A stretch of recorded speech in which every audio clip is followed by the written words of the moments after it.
Good morning, everybody, and happy Wednesday. If you're here with me, YouTube, Discord, Kick, or X chat, go ahead and say what's up. Let's see who's with us.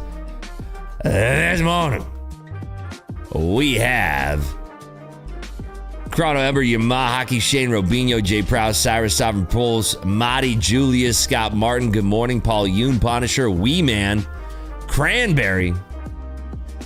Good morning, Tarbog, Ali Rose, Charlie FXer, Mr. Feki, Naz Trader, Ad Rocky, Thomas, Vrolex, Murbe, Cam Dingo.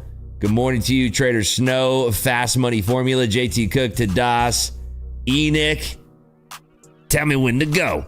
Day Trader Rick, NLV, FC Mike, Conrad Adam. What up, Scott H, Tokyo, P Liquor, yeah, I love that name. L Rap, Ani Creations, Scott H, Johnny Moonshine, Topple Fiddle, L Rap, good morning. Big How trades the diggity Dow. Speaking of the Dow, are you ready for the Davos? You ready for that today? Mike Z in the building. Trader Ted giving talks today. Cheese balls in the building. Pie trades.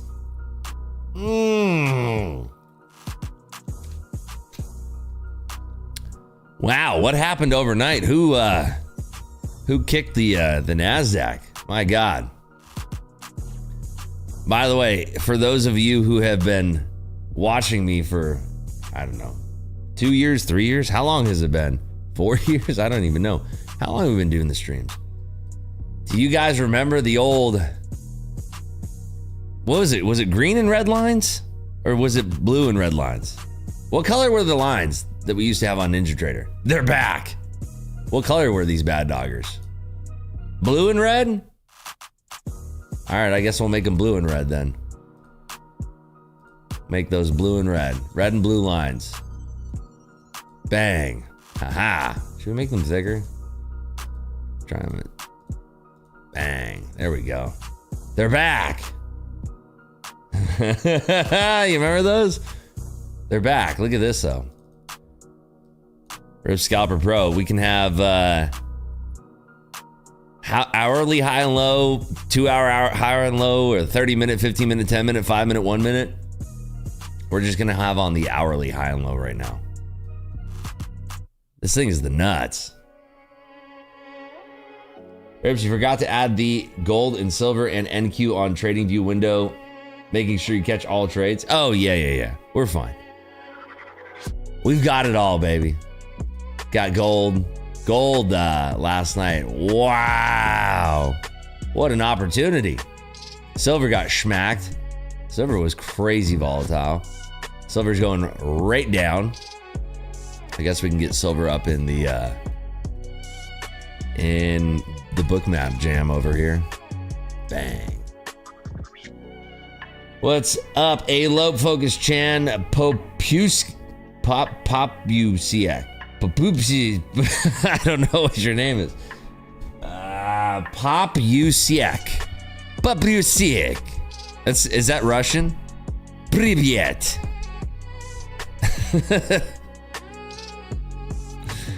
What's up, Amateur Genius? Uber Nerd. What's cracking, baby? Kylon, 7-figure guy. How do we use it? It's still in beta right now. It hasn't been released to the public. I might give you guys an early release on it.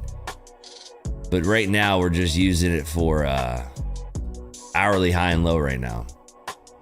I might start using it for like the 1 minute high and low, and it's just nice. It gives you like a nice little view here of like, we're in like this tight channel. I miss this thing. I actually forgot how much I love that. Look at yesterday's price action. Ugh. But it's nice. It gives you like a nice outline of the price. And you can see that we've been stair-stepping down. Really stair-stepping down. Don't put labels. They don't have labels. Don't worry. No labels. No laws with the claws, baby. Whose mom are we pepper and schmeckling today? I don't know, Johnny.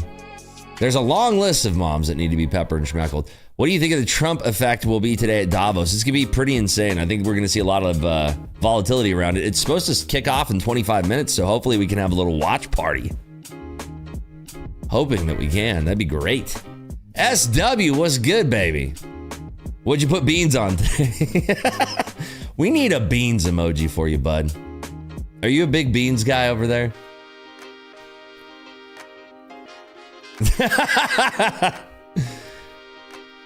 Let me ask you a serious question. When you take your kids out for ice cream, do they get beans on their ice cream cones? Jay Storrs says, rumors he will be late. Double beans, my God. In this economy?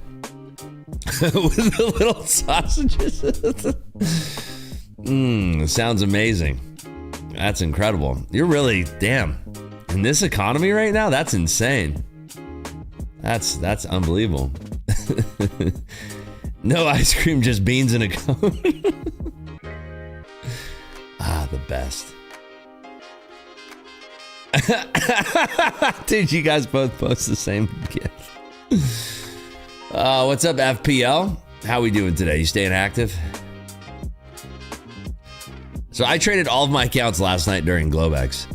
I don't really have much left to trade unless I wanted to continue trading my Apex accounts, which is spooky because I had such a good day on my Apex accounts. Well, good night, good session, good GC session.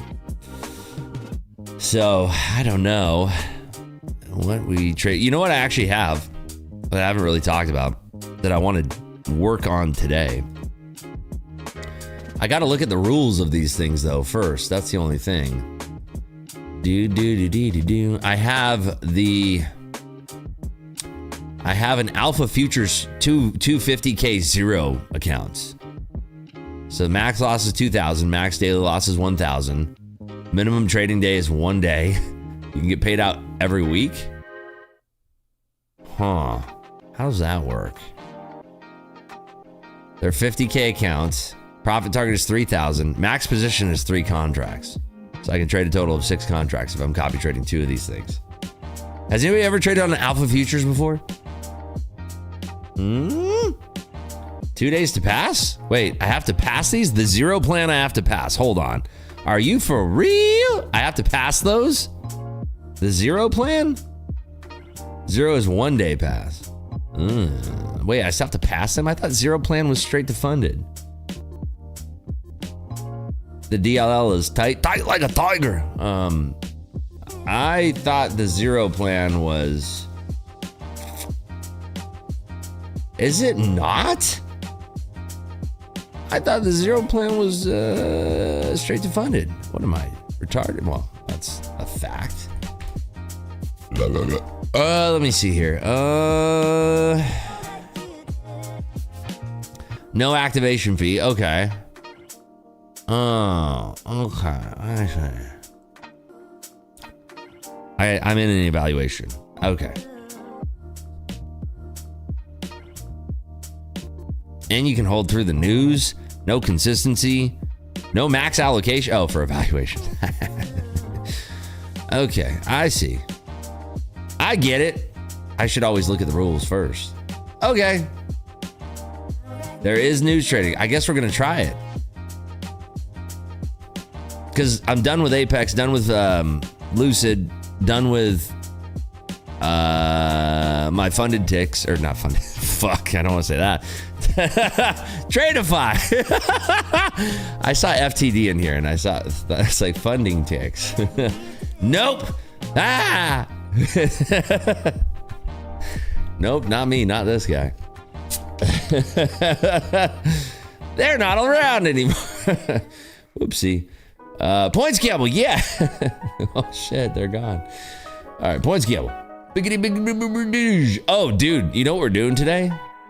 $4,200 bonus hunt. I told you I'm gonna keep rolling this thing.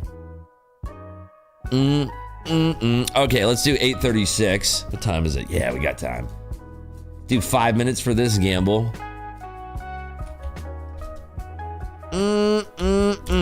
No, let's do this. Bang. Bang. This is gonna be a big number. Go. What's up, Marco from Tropogia? Tropogia. Marco from Tropogia.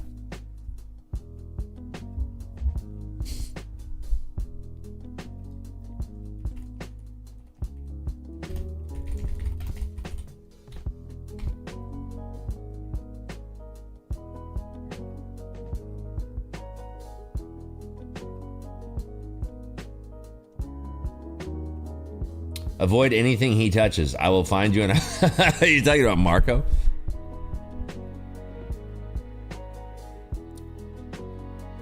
What's up, July Peppers?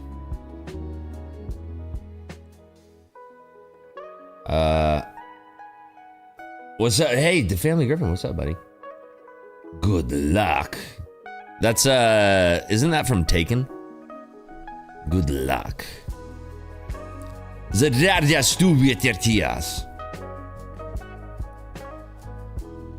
chips are all in. Oh shit. What'd you bet on, JStores? I can start manipulating the market for you if you want. What do you think?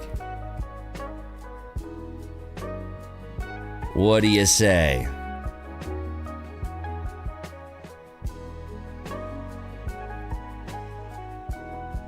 Wait, did you say 50K or 150K? 50K. I have two 50K Alpha Futures accounts. I'm giving them a whirl. I've never traded on them before, so I'm giving them a try.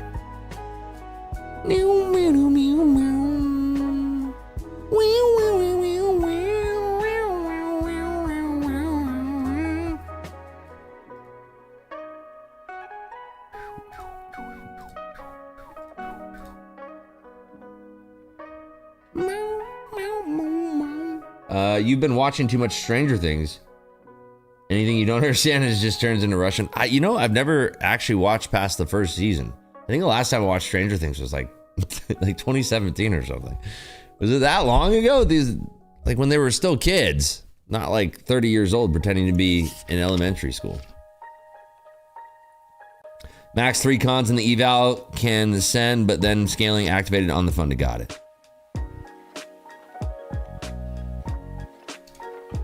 Landman is really good. I know. That was the season finale, though, so. I just wish we could get all the seasons.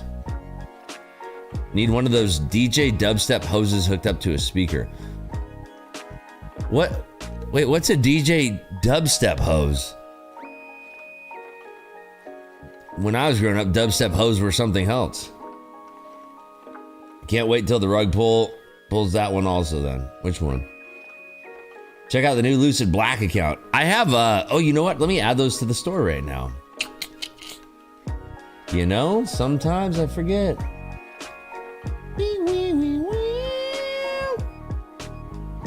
Greer is talking right now. Trade rep Greer.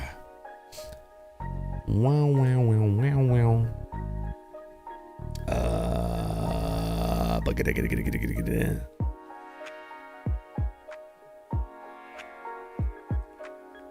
The rare earths are flowing from China.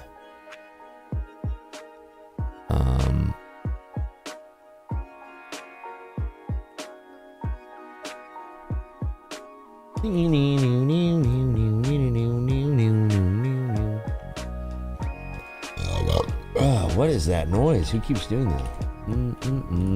Okay.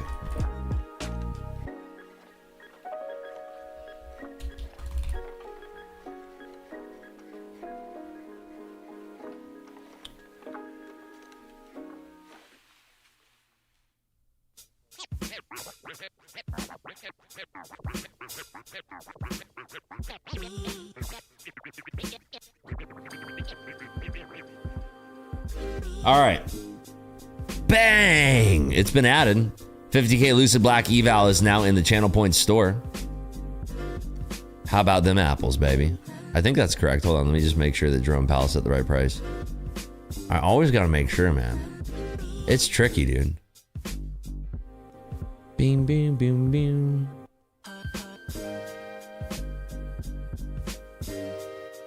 Yeah, I didn't like Stranger Things either. It was not my cup of tea. Hold on, Lucid Black. Boom, boom, boom, boom. Ah.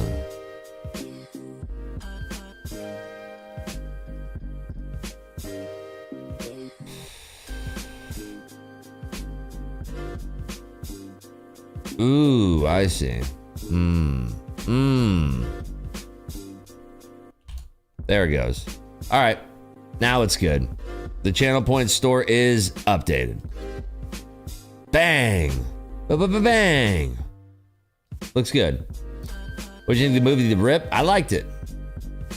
No, you can still buy Lucid Pro, Lucid Black, Lucid Flex, and Lucid Direct accounts right now.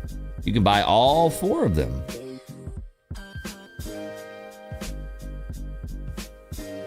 The later things, or the later seasons of Stranger Things got super annoying with the kids constantly arguing. I never saw it. Trump is speaking in 13 and a half minutes. Yes, he is. At Davos.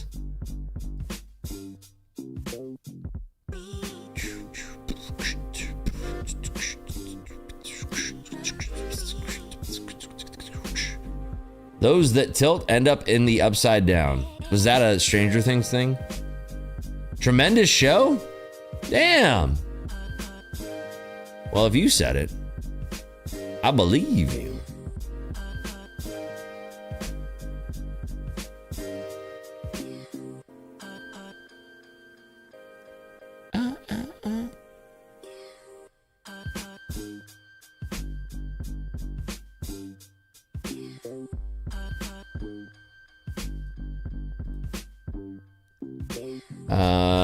Took a 2-month break from trading after blowing a long-time juicy XFA. Good to be back. Welcome back, Wilhelm.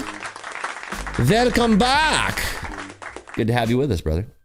Wilhelm. So yeah, I mean, dude, I can't even trade my Tradeify accounts today because I hit $1,900 profit in each one trading gold last night. My Apex PAs all made $1,500 or around there, 1485, 1525, 1505, 1495, you know, around 1500. And then I got my new Alpha funded Zero accounts. Hey, stop with the woke agenda BS and make TV great again. What's a good show recently that was like, Your Friends and Neighbors was good. I enjoyed that one.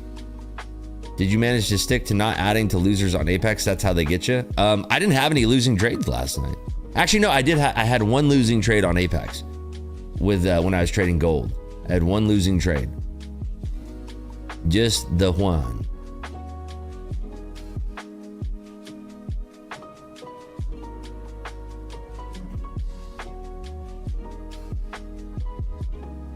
This is this was my trades on Apex last night in gold. Bang, bang, bang, boom. This was a stupid trade. Stopped out immediately, added, then went. Those are my trades last night in my my Apex PAs. That was them. So yeah, I thought it was that was great. That was it.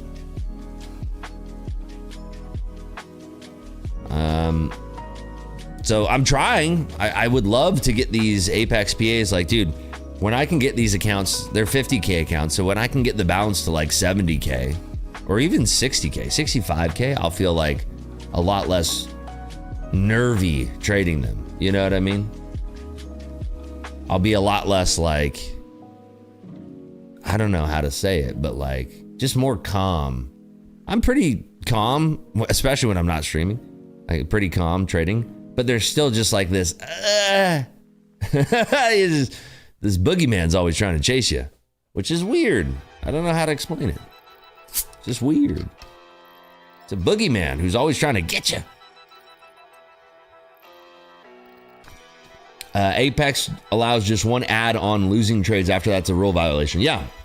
Well, I mean, you can see on the losing trade that I took, this is the one losing trade that I had last night on gold. It was a stupid trade too. It was really dumb. I opened the trade there and then I stopped out on the next bar. And then I did the reverse pitch and catch, the underside pitch and catch. Caught it and then whacked it up there. And that was a good sell, right? Gold was insane last night. So, I mean, I'm trying to manage my risk as best as possible. This was a nice trade too. I bet I missed like the bigger extension, but it's fine. It's fine, you know, is what it is.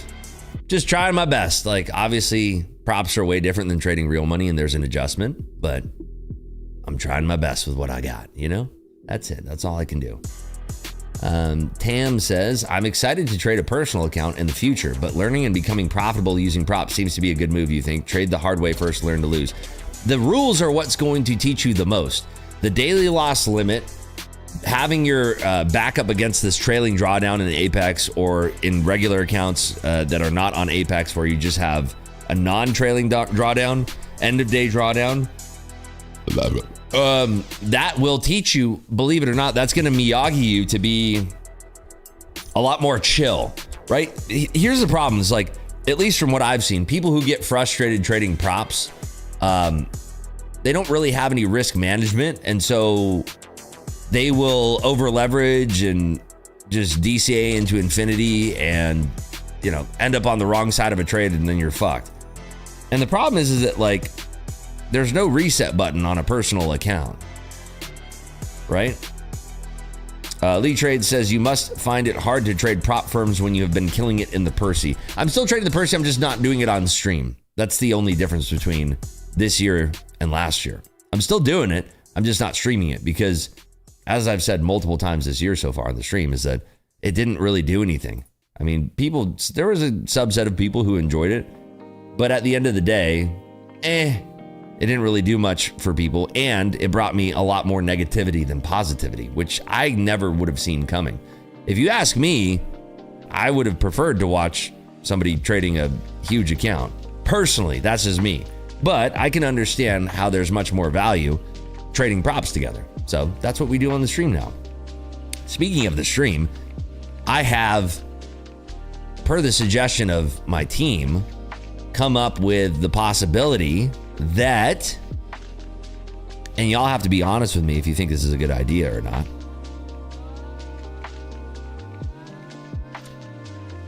This is what we're thinking. We're thinking of adding 2 more time slots of streams.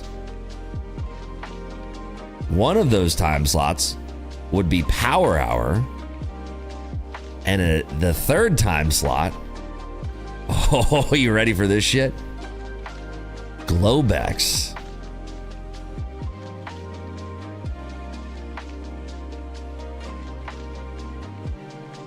So, fuck. That could be something. Dude, you guys would be getting so many channel points. You guys would be getting so many channel points. It would be insane. Guys would be like channel point billionaires.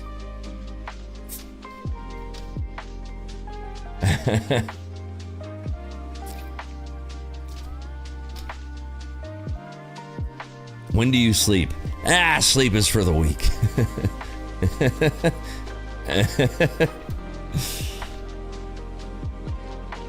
So that's the per the suggestion of my team right now. And I'm like, that's a lot. So it might be something that we start testing next week. Might be testing it next week. So would be, the regular streams are not going to change. So it's still going to start at 8 o'clock in the morning. And the format's still going to be the same. I know it sounds crazy, but I'm really excited about our bonus hunt today. I don't know why, dude. Is it just me? Like, the bonus hunts have been more fun than anything. Like, more fun than even, like, I was having fun with blackjack because I was smashing it until that one day when I didn't smash it. But I feel like the bonus hunts are killing it. I love the fucking bonus hunts. I don't know why. I just, like, you know, I used to, like, wake up and be like, I'll fucking lose some money. But now I'm like, what is it? We're at, what's my total P&L from bonus hunts? I like how it keeps track of all of it. It doesn't make me feel so bad. My overall P&L, and we've done 7 hunts, 8 bonus hunts, is negative $2,000. That seems recoverable.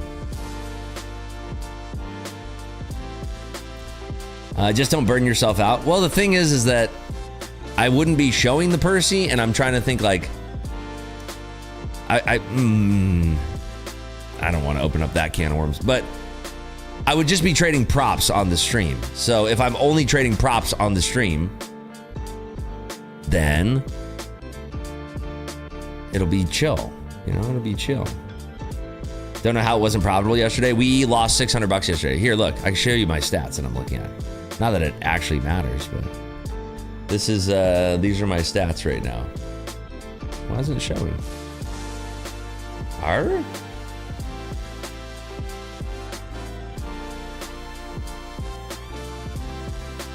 There it goes. There.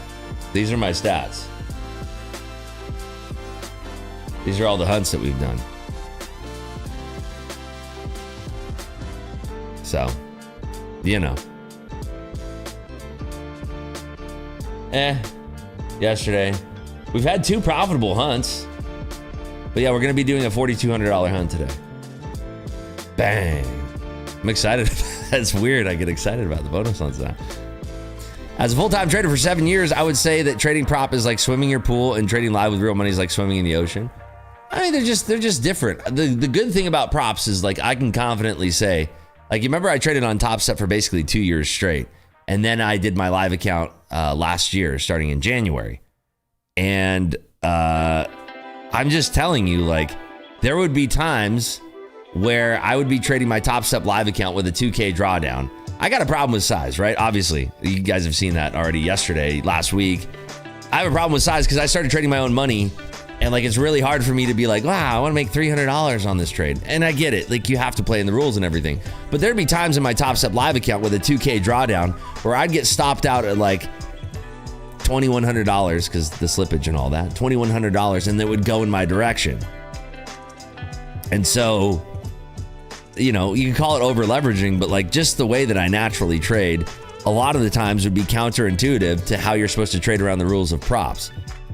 But the good thing is that it taught me proper risk management, or just trading on Top Step for 2 years straight taught me a lot of risk management. And I can say this with full confidence as somebody who started with real money and then continued to trade real money in the background, and then continued to like manage a portfolio while I was trading on Top Step, and not do as much day trading and only focus on like the futures day trading stuff on Top Step, and then going to a live account last year, my own money.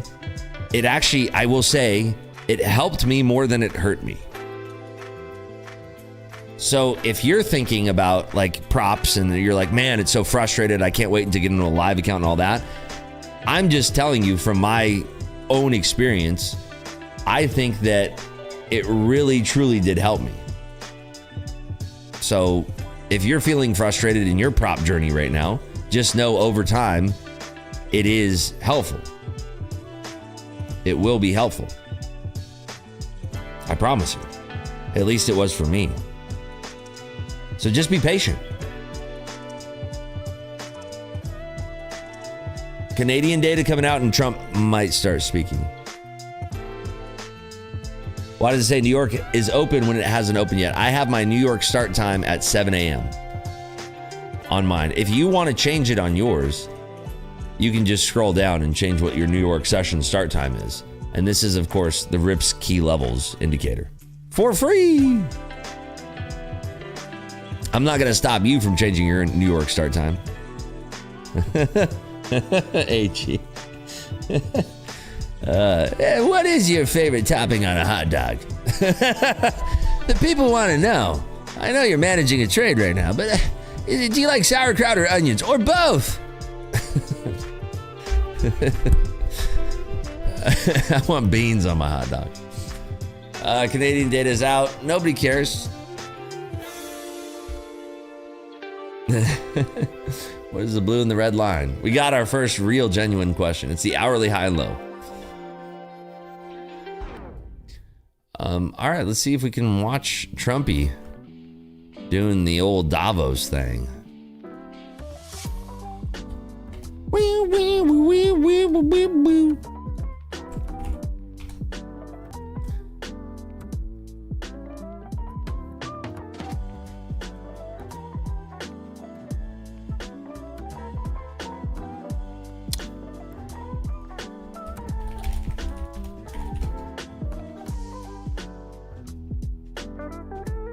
Oh, we do have it live.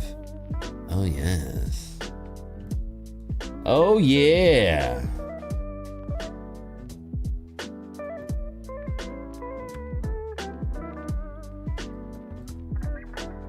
Ooh. Come out the door. Come on down.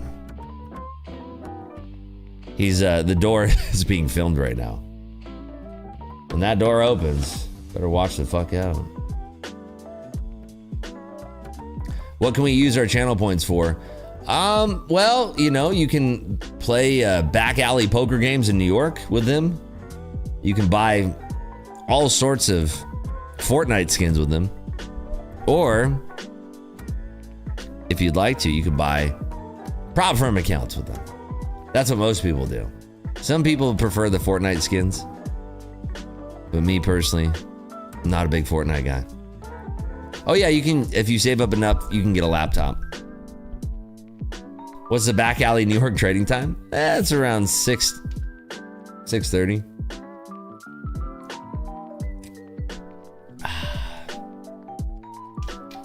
Can I buy a big toe? Yeah. July peppers with 8 months, my man.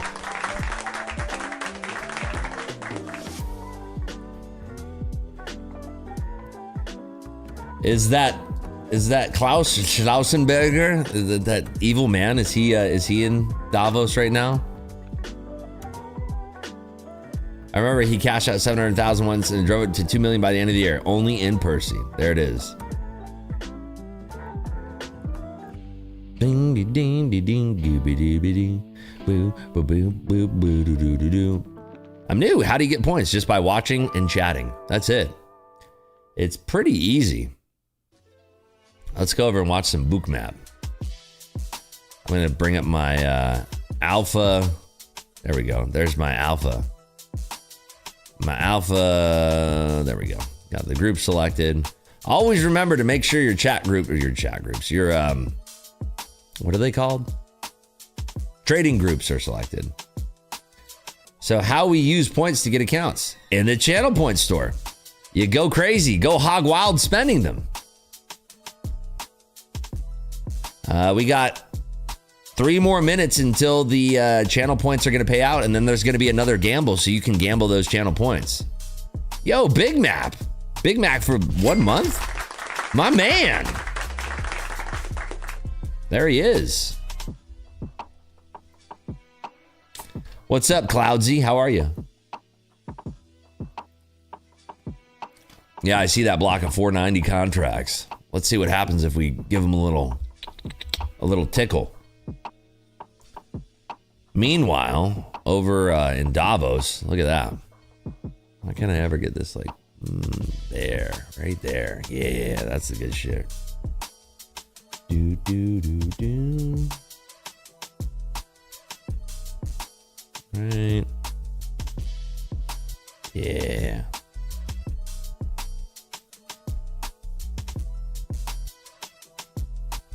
They're looking around. Where is that motherfucker?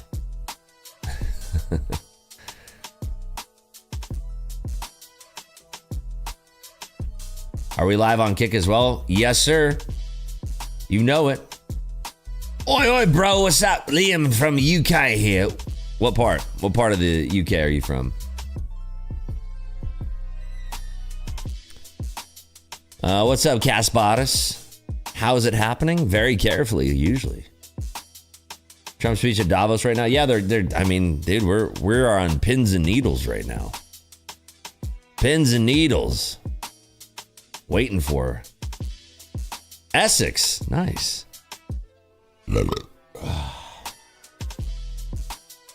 I put the message 2 times. What message? Let me see. Now I got to check your chat history.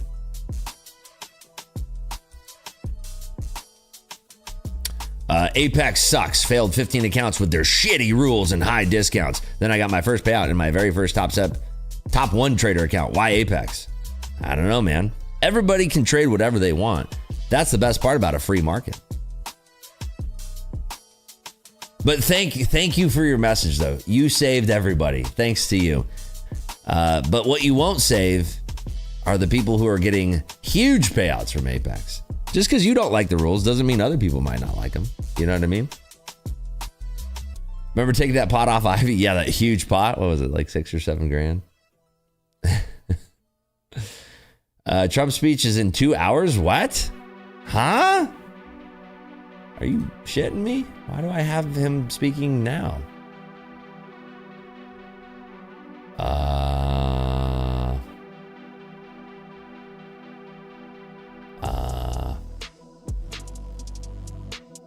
I have him speaking now.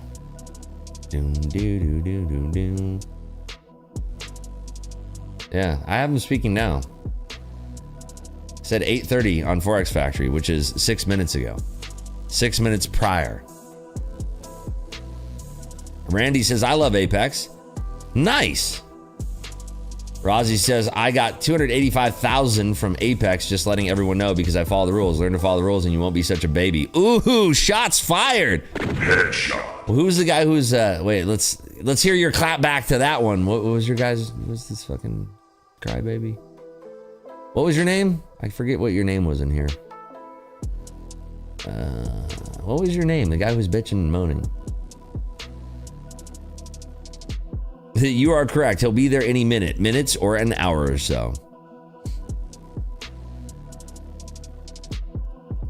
Got paid $14,000 from Apex to start 2026. Just follow the rules. Bang.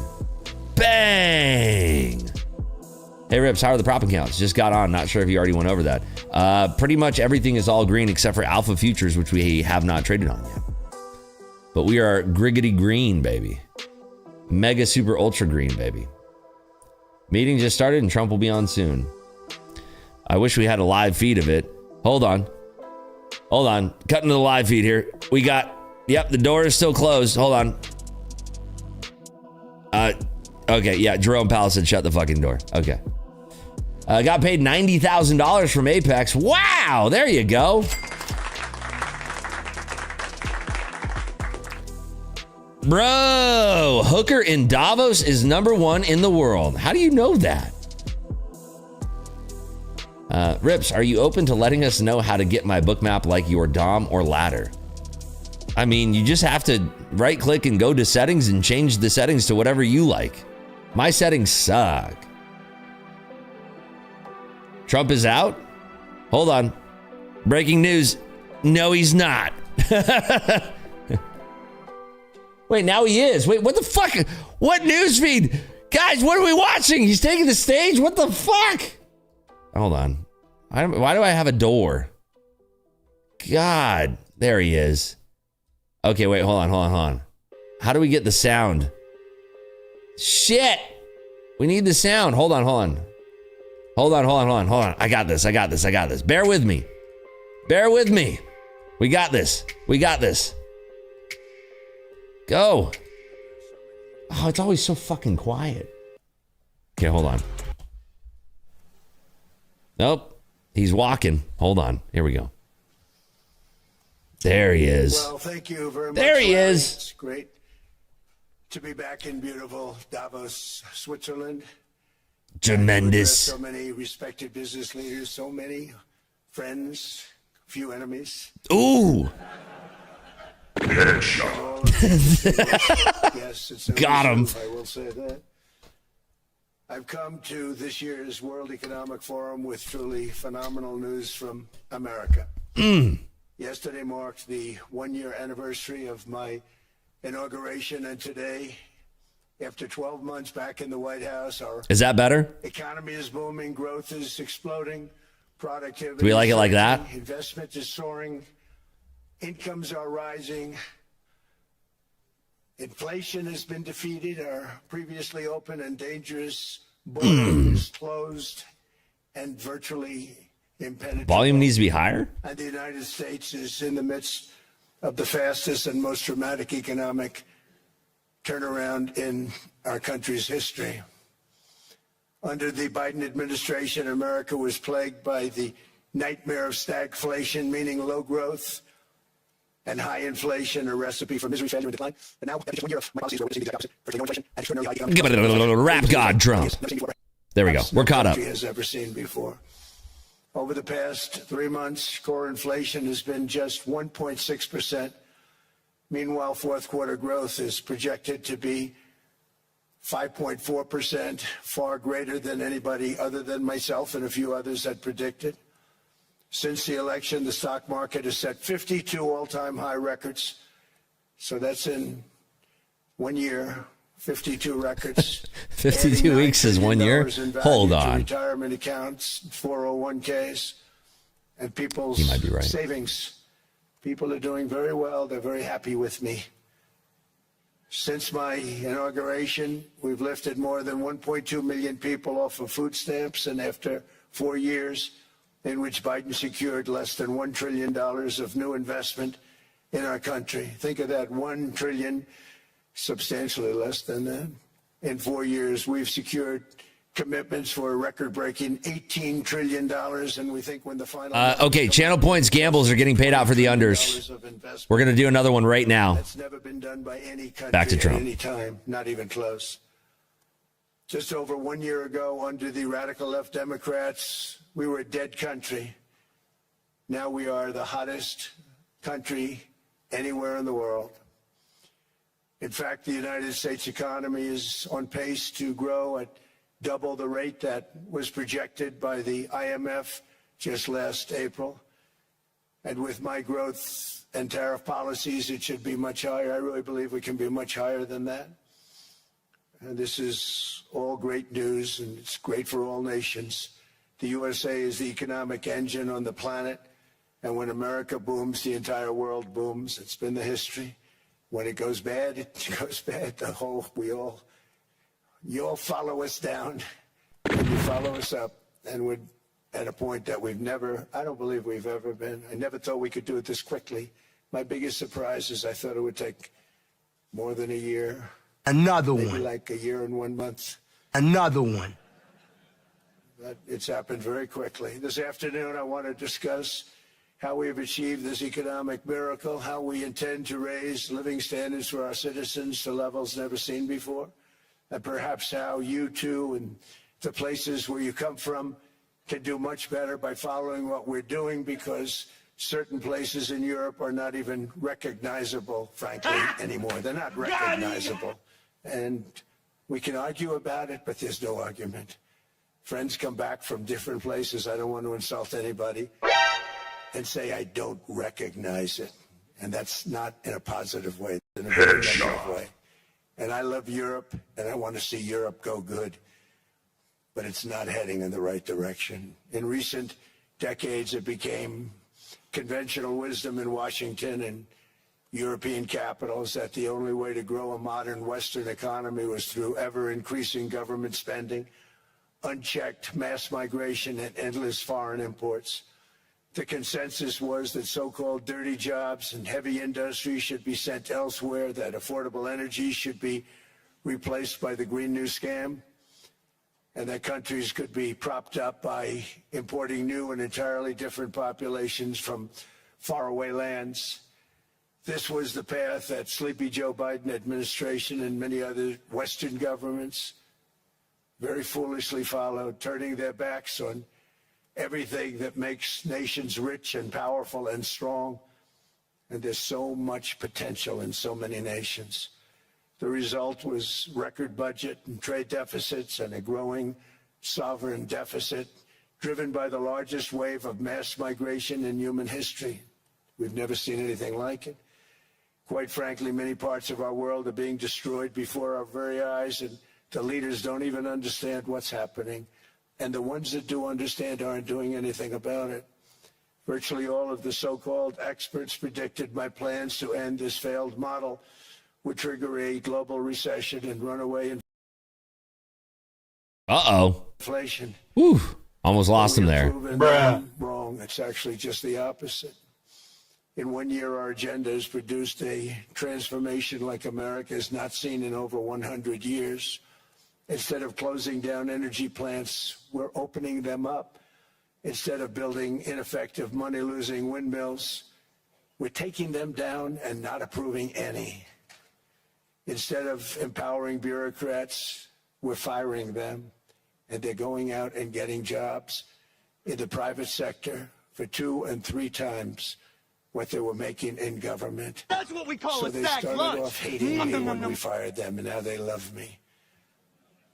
Instead of raising taxes on domestic producers, we're lowering them and raising tariffs on foreign nations to pay for the damage that they've caused. In 12 months, we have removed over 270,000 bureaucrats from the federal payrolls, the largest single-year reduction in government employment since the end of World War II. Nobody thought that was coming, but we had no choice. To make a country great, you can't have all federal jobs.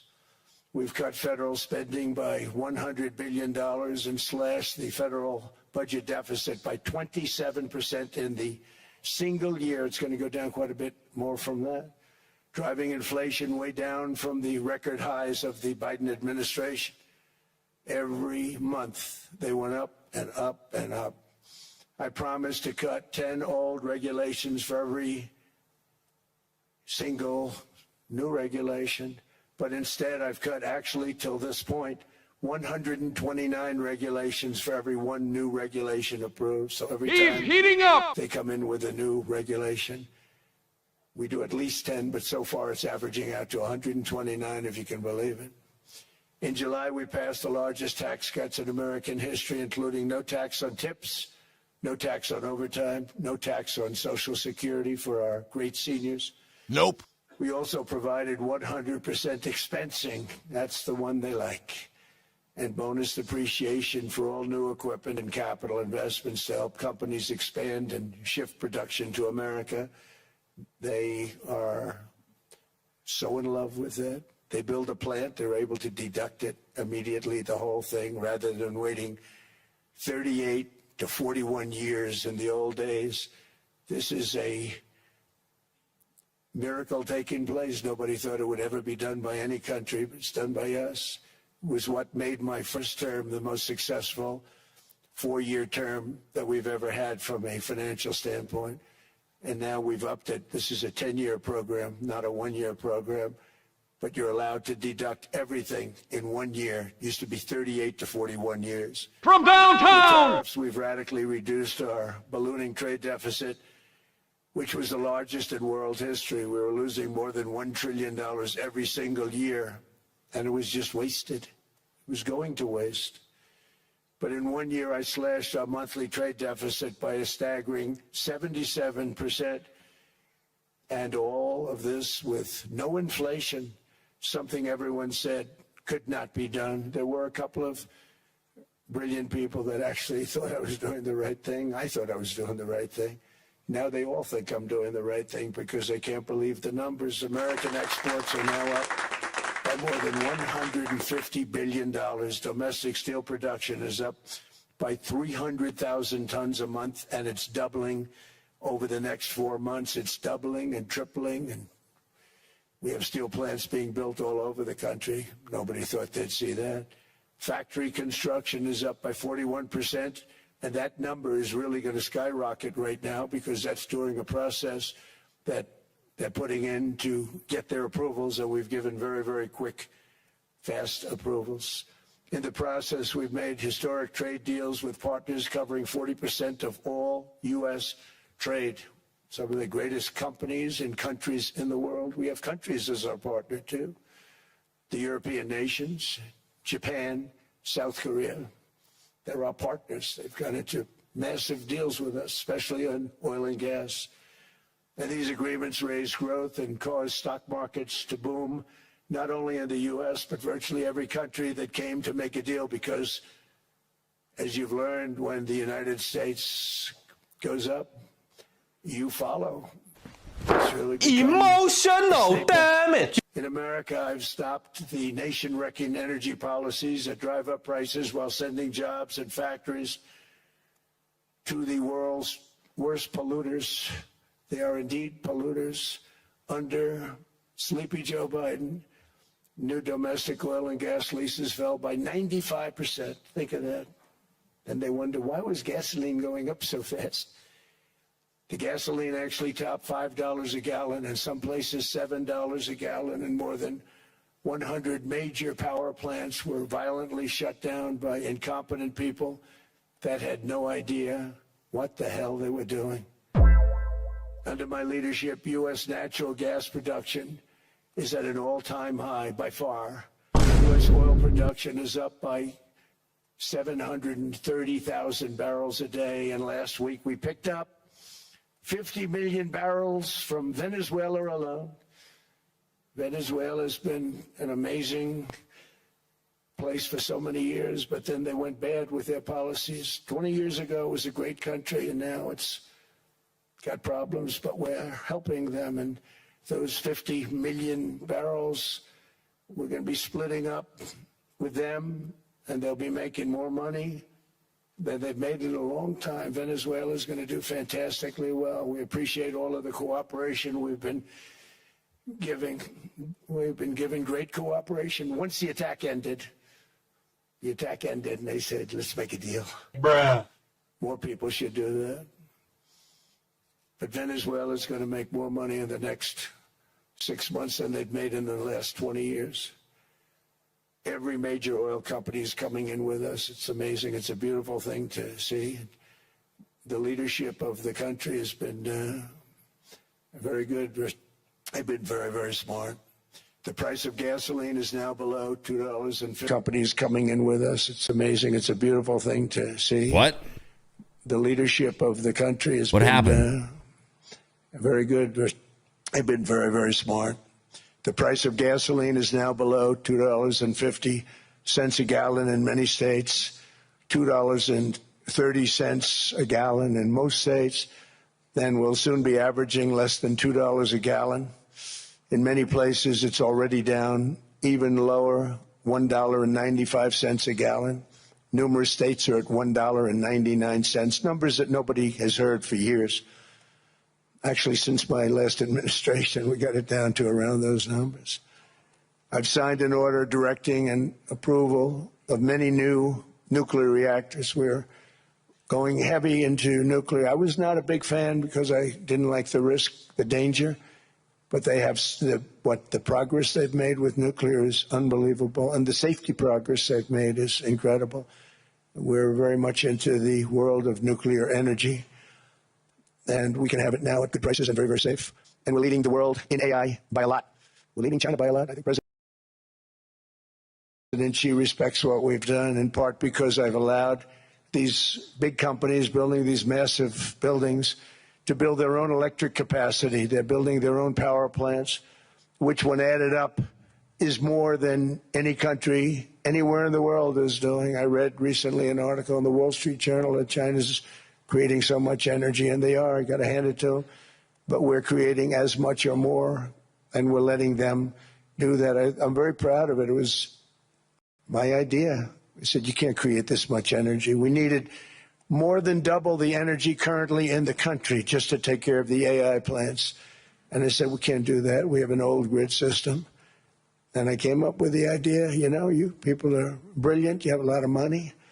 Let's see what you can do. You can build your own electric generating plants. And they looked at me. They didn't believe me. All of the names that are, I think, in the room right now, if you want to know the truth, they didn't believe it. And I said, markets are going up. Can't. They came back 2 weeks and they didn't have the plant. They said, we thought you were kidding. I said, no, not only am I not kidding, you're going to have your approvals within 2 weeks. I always say nuclear will take 3 weeks. But most aren't going that. They're going oil and gas. They're even going coal in some cases. Because of my landslide election victory, the United States avoided the catastrophic energy collapse which befell every European nation that pursued the Green New Scam, perhaps the greatest hoax in history. The Green New Scam, windmills all over the place, destroy your land, destroy your land. Every time that goes around, you lose $1,000. You're supposed to make money with energy, not lose money. Here in Europe, we've seen the fate that the radical left tried to impose on America. They tried very hard. Germany now generates 22% less electricity than it did in 2017. And it's not the current chancellor's fault. He's solving the problem. He's going to do a great job. But what they did before he got there, I guess that's why he got there. And electricity prices are 64% higher. The United Kingdom produces just 1/3 of the total energy from all sources that it did in 1999. Think of that, 1/3. And they're sitting on top of the North Sea, one of the greatest reserves anywhere in the world, but they don't use it. And that's one reason why their energy has reached catastrophically low levels with equally high prices. High prices, very low levels. Think of that, 1/3. And you're sitting on top of the North Sea, and they like to say, well, you know, that's depleted. It's not depleted. It's got 500 years. They haven't even found the oil. The North Sea is incredible. They don't let anybody drill. Environmentally, they don't let them drill. They make it impossible for the oil companies to go. They take 92% of the revenues. So the oil companies say, we can't do it. They came to see me. Is there anything you can do? I want Europe to do great. I want UK to do great. They're sitting on one of the greatest energy sources in the world, and they don't use it. Daddy, chill. In fact, their electricity prices have soared 139%. There are windmills all over Europe. There are windmills all over the place, and they are losers. One thing I've noticed is that the more windmills a country has, the more money that country loses and the worse that country is doing.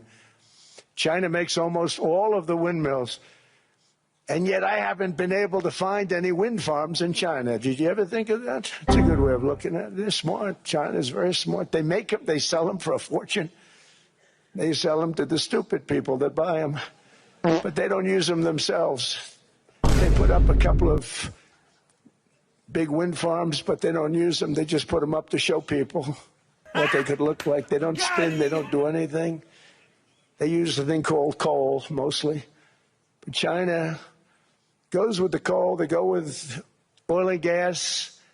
They're starting to look at nuclear a little bit, and they're doing just fine. They make a fortune selling the windmills, though, and I think really that's one that they wouldn't be surprised if it stopped. They are shocked that it continues to go. They're shocked that people continue to buy those damn things. They killed the birds. They ruin your landscapes. Other than that, I think they're fabulous, by the way. Stupid people buy them.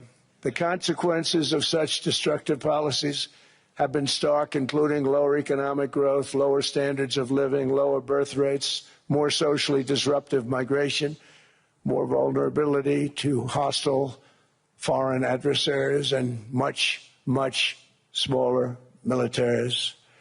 The United States cares greatly about the people of Europe. We really do. I mean, look, I am derived from Europe. Scotland and Germany, 100% Scotland, my mother, 100% German, my father. And we believe deeply in the bonds we share with Europe as a civilization. I want to see it do great. That's why issues like energy, trade, immigration, and economic growth must be central concerns to anyone who wants to see a strong and united West. Because Europe and those countries have to do their thing. They have to get out of the culture that they've created over the last 10 years. It's horrible what they're doing to themselves. They're destroying themselves. These beautiful, beautiful places. We want strong allies, not seriously weakened ones. We want Europe to be strong. Ultimately, these are matters of national security, and perhaps no current issue makes the situation more clear. Talking about Greenland, hold on. He's going to say something. Currently Greenland. going on with Greenland. Would you like me to say a few words of Greenland? Wrong. It's all fake news. I was going to leave it out of the it's speech, phony stuff. but I thought it didn't happen. I think I would have been reviewed very negatively. I have tremendous respect for both the people of Greenland and the people of Denmark. Tremendous respect. I will build But every a NATO great, ally great has an wall obligation to be able to on our defend southern their border, own and I will have territory. Mexico And the fact paying is, for no that nation wall. or a group Mark of my nations words. is in any position to be able to secure Greenland other than the United States. We're a great power, much greater than people even understand. I think they found that out 2 weeks ago in Venezuela. We saw this in World War II when Denmark fell to Germany after just 6 hours of fighting and was totally unable to defend either itself or Greenland. So the United States was then compelled, we did it, we felt an obligation to do it, to send our own forces to hold the Greenland territory, and hold it we did at great cost and expense. They didn't have a chance of getting on it, and they tried. Denmark knows that. We literally set up bases on Greenland for Denmark. We fought for Denmark. We weren't fighting for anyone else. We were fighting to save it for Denmark. Big, beautiful piece of ice. It's hard to call it land. It's a big piece of ice. But we saved Greenland and successfully prevented our enemies from gaining a foothold in our hemisphere. So we did it for ourselves also. And then after the war, which we won it big. Without us, right now you'd all be speaking German and a little Japanese, perhaps. I'm going to come. After the war, we gave Greenland back to Denmark. How stupid were we to do that? But we did it. But we gave it back. But how ungrateful are they now? So now our country and the world face much greater risks than it did ever before because of missiles, because of nuclear, because of weapons of warfare that I can't even talk about. 2 weeks ago, they saw weapons that nobody ever heard of. They weren't able to fire one shot at us. They said, what happened? Everything was discombobulated. They said, we've got them in our sights. Press the trigger, and nothing happened. China. No anti-aircraft missiles went up. There was one that went up about 30 feet and crashed down right next to the people that sent it. They said, what the hell is going on? Do not come. Those defensive systems were made by Russia and by China. So they're going to go back to the drawing boards, I guess. Greenland is a vast, almost entirely uninhabited and undeveloped territory. It's sitting undefended in a key strategic location between the United States, Russia, and China. That's exactly where it is, right smack in the middle. Wasn't important nearly when we gave it back. You know, when we gave it back, it wasn't the same as it is now. It's not important for any other reason, you know, everyone talks about the minerals. There's so many places. There's no rare earth, no such thing as rare earth. There's rare processing, but there's so much rare earth. And to get to this rare earth, you got to go through hundreds of feet of ice. That's not the reason we need it. We need it for strategic national security and international security. This enormous unsecured island is actually part of North America, on the northern frontier of the Western Hemisphere. That's our territory. It is therefore a core national security interest of the United States of America. And in fact, it's been our policy for hundreds of years to prevent outside threats from entering our hemisphere, and we've done it very successfully. We've never been stronger than we are now. That's why American presidents have sought to purchase Greenland for nearly 2 centuries. You know, for 2 centuries they've been trying to do it. They should have kept it after World War II, but they had a different president. That's all right. People think differently. Much more necessary now than it was at that time, however. In 2019, Denmark said that they would spend over $200 million to strengthen Greenland's defenses. But as you know, they spent less than 1% of that amount. 1%. There's no sign of Denmark there. And I say that with great respect for Denmark, whose people He's about to talk about the acquisition of Greenland. It's the United States alone that can protect this giant mass of land, this giant piece of ice, develop it and improve it and make it so that it's good for Europe and safe for Europe and good for us. That's and a great the piece of reason I'm ice. seeking immediate negotiations to once again discuss the acquisition of Greenland by the United States. Hey, Tone, that's a great piece of ice. Many other territories throughout our history, as many of the European nations have. They've acquired. There's nothing wrong with it. Many of them, some went in reverse, actually, if you look. Some had great, vast wealth, great, vast lands all over the world. They went in reverse. They're stuck back where they started. That happens too. But some grow. But this would not be a threat to NATO. This would greatly enhance the security of the entire alliance, the NATO alliance. The United States is treated very unfairly by NATO. I want to tell you that. And when you think about it, nobody can dispute it. We give so much. All right, I'm paying out the overs. In return. Overs won that one. We're going to do another channel points gamble here. And yet I've done more to help NATO than any other person. Started right now. Than any other person. You wouldn't have NATO if I didn't get involved in my first term. The war with Ukraine is an example. We are thousands of miles away, separated by a giant ocean. It's a war that should have never started, and it wouldn't have started if the 2020 U.S. presidential election weren't rigged. It was a rigged election. Everybody now knows that. They found out. People will soon be prosecuted for what they did. It's probably breaking news, but it should be. It was a rigged election. You can't have rigged elections.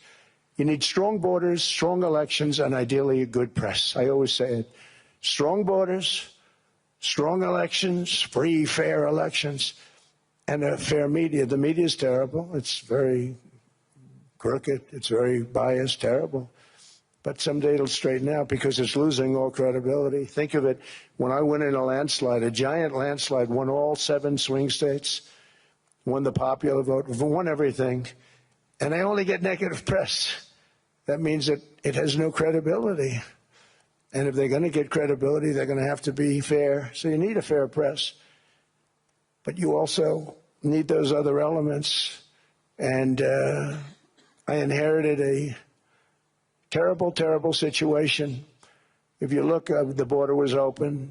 The inflation was raging. Everything was bad with the United States when I came into office. But I also inherited a mess with Ukraine and Russia, something that would have never happened. And I know Putin very well. He and I would discuss Ukraine. It was the apple of his eye, but he wasn't going to do anything. I said, Vladimir, you're not doing it. He would never have done it. It was terrible what happened. I could see it happening, too. After I left, I could see it happening. Biden had given Ukraine and NATO $350 billion, a staggering sum, $350 billion. I came in, and just like the southern border, just like inflation, just like our economy, I said, wow, this place is in trouble, meaning our country. All of these things were out of control. But the border was out of control. We fixed it with the strongest border anywhere in the world. China. And I've now been working on this war for 1 year, during which time I settled 8 other wars. India, Pakistan. I settled other wars that were Vladimir Putin called me, Armenia, Azerbaijan. He said, I can't believe you settled that one. They were going on for 35 years. I settled it in 1 day. And President Putin called me. He said, you know, I can't believe I've worked on that war for 10 years trying to settle it. I couldn't do it. I said, do me a favor, focus on settling your war. Don't worry about that one. What does the United States get out of all of this work, all of this money, other than death, destruction, and massive amounts of cash going to people who don't appreciate what we do? They don't appreciate what we do. I'm talking about NATO. I'm talking about Europe.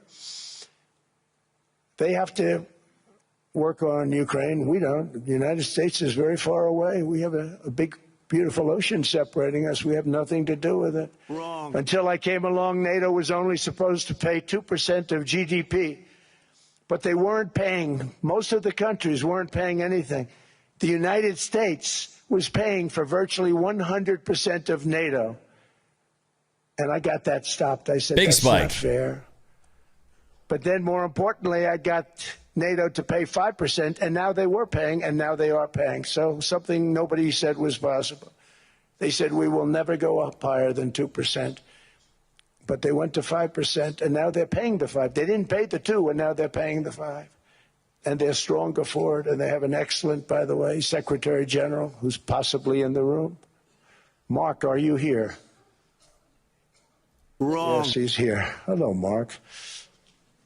We never asked for anything, and we never got anything. We probably won't get anything unless I decide to use excessive strength and force where we would be, frankly, unstoppable. But I won't do that. Okay? Now everyone's saying, oh, good. That's probably the biggest statement I made, because people thought I would use force. I don't have to use force. I don't want to use force. I won't use force. All the United States is asking for is a place called Greenland, where we already had it as a trustee, but respectfully returned it back to Denmark not long ago after we defeated the Germans, the Japanese, the Italians, and others in World War II. We gave it back to them. We were a powerful force then, but we are a much more powerful force now after I rebuilt the military in my first term and continue to do so today. We have a budget of $1.5 trillion. We're bringing back battleships. The battleship is 100 times more powerful than the great battleships you saw in World War II, those great, big, gorgeous ships, the Missouri, the Iowa, the Alabama. Because I thought maybe we could take them out of mothballs. They said, no, sir, these ships are 100, think of that, 100 times more powerful than those big, magnificent pieces of art that you saw so many times ago, that you still see on television. You say, wow, what a force. 100 times, each ship 100 times more powerful than the big battleships of the past. So that was the end of the mothball story.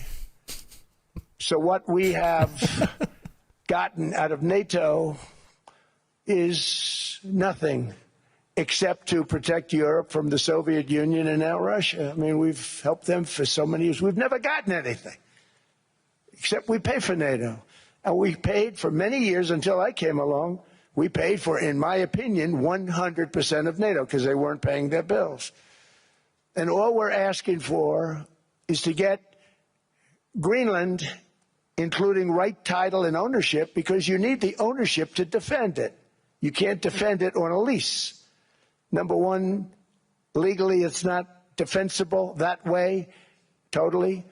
And number two, psychologically, who the hell wants to defend a license agreement or a lease, which is a large piece of ice? We are above 200 in the NAS now. Where if there is a war, much of the action will take place on that piece of ice. Think of it. Those missiles would be flying right over the center of that piece of ice. All we want from Denmark for national and international security and to keep our very energetic and dangerous potential enemies at bay is this land on which we're going to build the greatest golden dome ever built. We're building a golden dome that's going to, just by its very nature, going to be defending Canada. Canada gets a lot of freebies from us, by the way. They should be grateful also, but they're not. I watched your Prime Minister yesterday. He wasn't so grateful. Wrong. But they should be grateful to us. Canada lives because of the United States. Remember that, Mark, the next time you make your statements. What we did for Israel was amazing, but that's nothing compared to what we have planned for the United States, Canada, and the rest of the world. We are going to build a dome like no other. We did it for Israel. And by the way, I told Bibi, stop taking credit for the dome. That's our technology. That's our stuff. You are fake news. But they had a lot of courage, and they were good fighters, and they did a good job, and we wiped out the Iran nuclear threat like nobody can believe. Nobody's ever seen anything like it. That, Venezuela, taking down Soleimani, wiping out al-Baghdadi when he tried to reinstitute ISIS. We did a lot.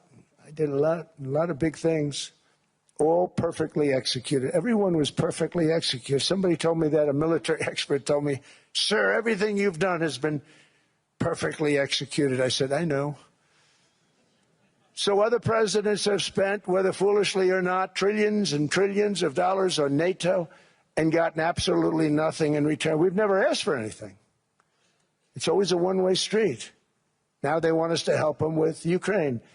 And let me say, we're going to. I'm really helping, not even them.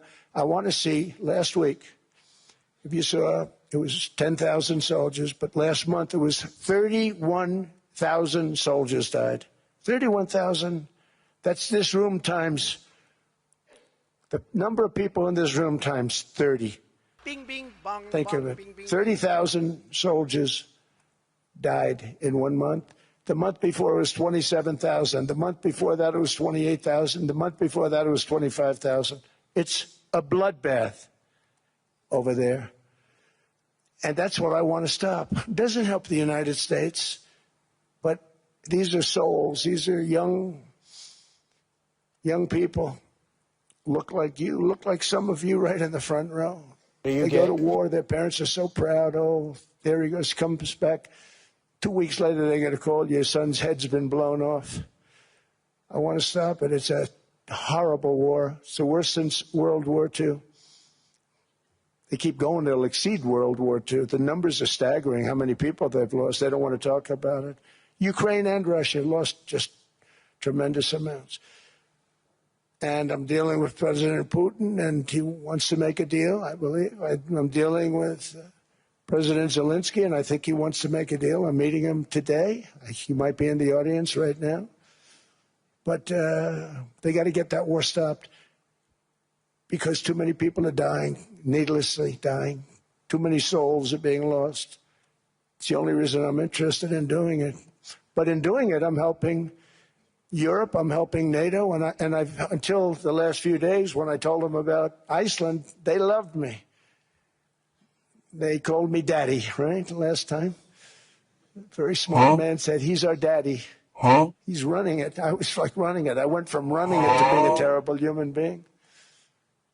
But now what I'm asking for is a piece of ice, cold and poorly located, that can play a vital role in world peace and world protection. It's a very small ask compared to what we have given them for many, many decades. But the problem with NATO is that we'll be there for them 100%. But I'm not sure that they'd be there for us. If we gave them the call, gentlemen, we are being attacked. We're under attack by such and such a nation. I know them all very well. I'm not sure that they'd be there. I know we'd be there for them. I don't know that they'd be there for us. So with all of the money we expend, with all of the blood, sweat, and tears, I don't know that they'd be there for us. They're not there for us on Iceland, that I can tell you. I mean, our stock market took the first dip yesterday because of Iceland. So Iceland's already cost us a lot of money. But that dip is peanuts compared to what it's gone up. And we have an unbelievable future in that stock. That stock market is going to be doubled. We're going to hit 50,000, and that stock market's going to double in a relatively short period of time because of everything that's happening. But this is a good example. After giving NASDAQ is going to hit 50,000. You heard it here first. Nations trillions and trillions of dollars in defense. They buy our weapons. We make the greatest weapons in the world, but now we're going to make them faster, much faster. You saw that. I put a cap on the salaries. Then I put no buybacks, no stock buybacks, no various other things that they were doing. I mean, they were making $50 million, but it would take them 3 years to give you a Patriot missile. I said, that's not good. My chauffeur can do a better job than that, and he makes slightly less than 50.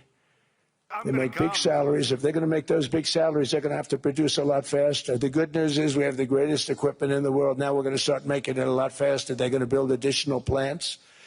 And all of the money that goes into stock buybacks is going to go into building plants. We're not allowing stock buybacks by defense companies any longer. They're going to build new plants to make Tomahawks, Patriots. We have the best equipment, F-35s. F-47, the new one just coming out. They say it's the most devastating plane, fighter jet ever. Who knows? They called it 47. If I don't like it, I'm going to take the 47 off it. I wonder why they called it 47. We'll have to think about that. But if I don't like it, I'm going to take that 47 off. But it's supposed to be the Stage 6. It's supposed to be the first Stage 6 plane, undetectable, like our B-2 bombers were undetectable. They flew right over Iran. They were undetectable. And they did their job, and they got the hell out of there. So we want a piece of ice for world protection, and they won't give it. We've never asked for anything else, and we could have kept that piece of land, and we didn't. So they have a choice. You can say yes, and we will be very appreciative, or you can say no, and we will remember. A strong and secure America means a strong NATO, and that's one reason why I'm working every day to ensure our military is very powerful, our borders are very strong. The wall just got And 10 above feet all, taller. our economy is strong because national security requires economic security and economic prosperity, and we have the greatest that we've ever had. Biden and his allies destroyed our economy and gave us perhaps the worst inflation in American history. They say 48 years, I say forever, but I think 48 years is the equivalent to forever. Whether it's 48 years or ever, it's terrible, costing the typical family $33,000. What they did to this country should never, ever be forgotten. It's early, but he has to be rated as the worst president we've ever had by far. The auto pen did much of the damage. The auto pen, he was the auto pen president, because I don't believe a sane president would have ever signed the kind of things that he signed. But now grocery prices, energy prices, airfares, mortgage rates, rent, and car payments are all coming down, and they're coming down fast. We inherited a mess. I think that's the most I can make, or these are one day pass, I think. 12 months. So I'm halfway there. Under my most favored nation policy for drug prices, the cost of prescription drugs is coming down by up to 90%, depending on the way you calculate. You could also say 5, 6, 7, 800%. There are two ways of figuring that. But we have a favored nations policy that every president wanted. No president was able to get. I got it. And other nations approved it. And I had to use tariffs in order to get it because they said, no way.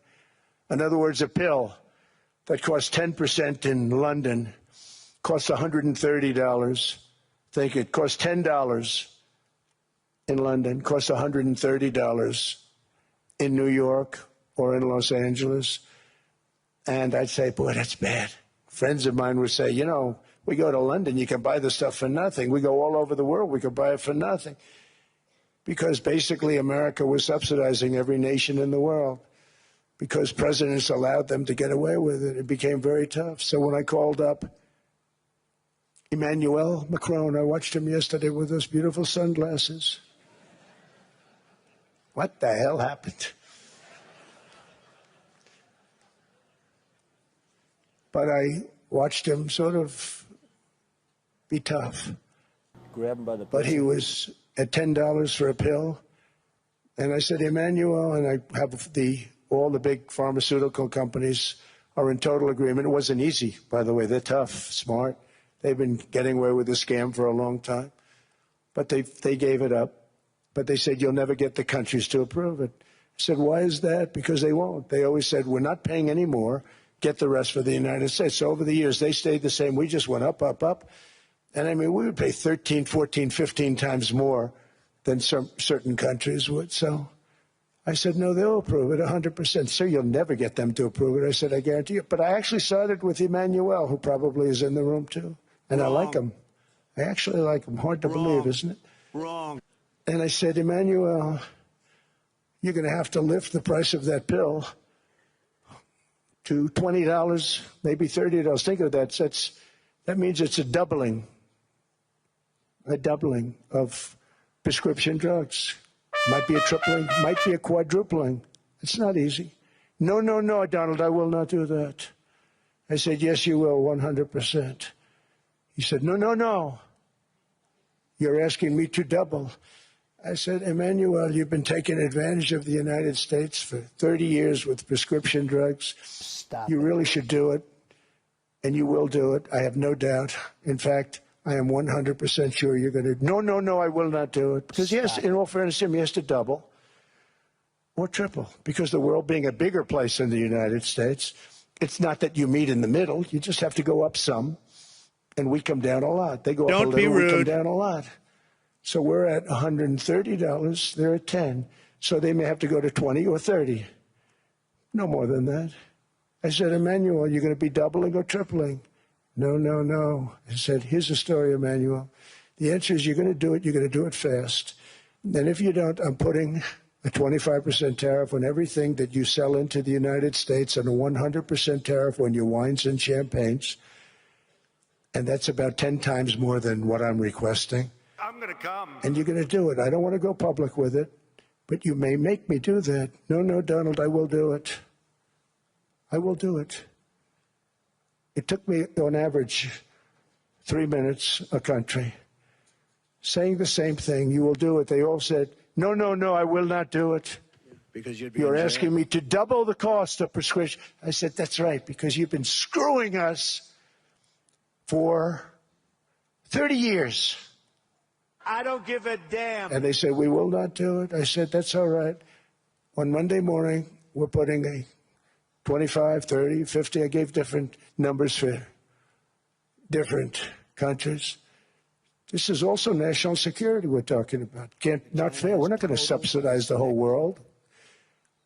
And every one of those countries have agreed to do it. So one of the biggest things that I've done is the fact that we have now most favored nation. We will pay whatever the lowest price is in the entire world. Market's about to open. I'm going to take a leak. Be right back. Prices are going to be coming down by staggering 90%. Again, you could say 1,000%, 2,000%.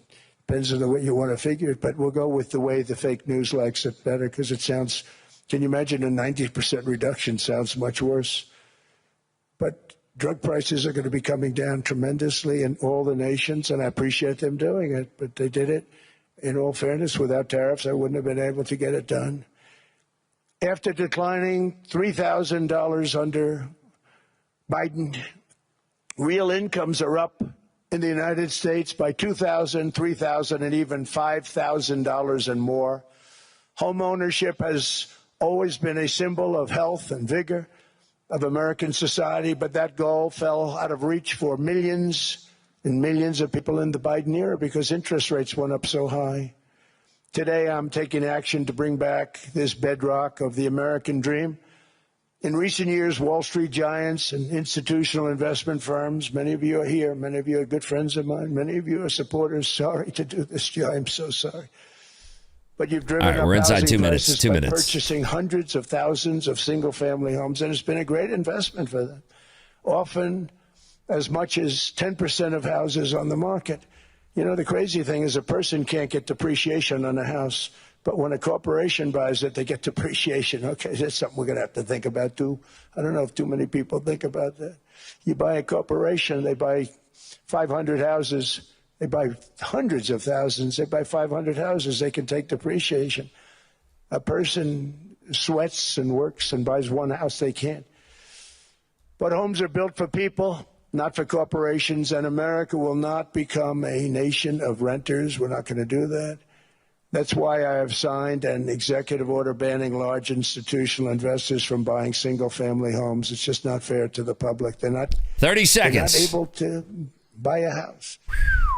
And I'm calling on Congress Good luck, to everybody. pass that ban into permanent law, and I think they will. One of the biggest barriers to saving for a down payment has been surging credit card debt. The profit margin for credit card companies now exceeds 50%, one of the biggest. And they charge Americans interest rates of 28%, 5 seconds. 30%, 31%, 32%. Whatever happened to usury? So to help our citizens recover from the Biden disaster, all caused by this horrible president, I'm asking Congress to cap credit card interest rates at 10% for 1 year. And this will help millions of Americans save for a home. They have no idea they're paying 28%. They go out there a little late in their payment and they end up losing their house. It's terrible. To unleash innovation in savings and financing, I'm also working to ensure America remains the crypto capital of the world. And to that end, last year I signed the landmark Genius Act into law. Now Congress is working very hard on crypto market structure legislation, Bitcoin, all of them. which I hope to sign very soon, unlocking new pathways for Americans to reach financial freedom. And I did it for two reasons. Number one, I thought it was politically good, and it was. I got tremendous political support. But more importantly, China wanted that market too. It's just like they want the AI. And we've got that market, I think, pretty well locked up. If I didn't do it, Biden was totally against it until before the election, when they realized that, there were millions of people voting. Fed chair will be a male, they just announced. And all of a sudden they loved it very much, but it was too late. They blew it. But it is politically popular, but it's much more importantly, we have to make it so that China doesn't get the hold of it. And once they have that hold, we're not going to be able to get it back. Microsoft and Meta both getting clapped right now. I'm honored to have done it. Finally, I've instructed government-backed institutions to purchase up to $200 billion in mortgage bonds to bring down interest rates. And I'll be announcing a new Fed chairman in the not-too-distant future. I think he'll do a very good job. See, I gave away some of it. He did give that away. So very whippy. Got something. But somebody that's very respected. They're all respected. They're all great. Everyone that I interviewed is great. Everyone could do it. NVIDIA and Google are both holding. Problem is they change once they get the job. They do. They're saying everything I want to hear, and then they get the job. They're locked in for 6 years. They get the job, and all of a sudden, let's raise rates a little bit. I call them, sir, we'd rather not talk about this. It's amazing how people change once they have the job. It's too bad. Sort of disloyalty, but they got to do what they think is right. We have a terrible chairman right now. Jerome, too late Powell. He's always too late. And he's very late with interest rates, except before the election. He was just fine for the other side. So we're going to have somebody that's great, and we hope he does the right job. Last week, the average 30-year mortgage rate dropped below 6% for the first time in many years. Another major factor in driving up housing costs was the mass invasion of our borders. And I have to say one thing about housing, because nobody ever says this. Trying to shorten I am very protective of people that already own a house, of which we have millions and millions and millions. And because we have had such a good run, the house values have gone up tremendously. And these people have become wealthy. They weren't wealthy. They become wealthy because of their house. And every time you make it more and more and more affordable for somebody to buy a house cheaply, you're actually hurting the value of those houses, obviously, because the one thing works in tandem with the other.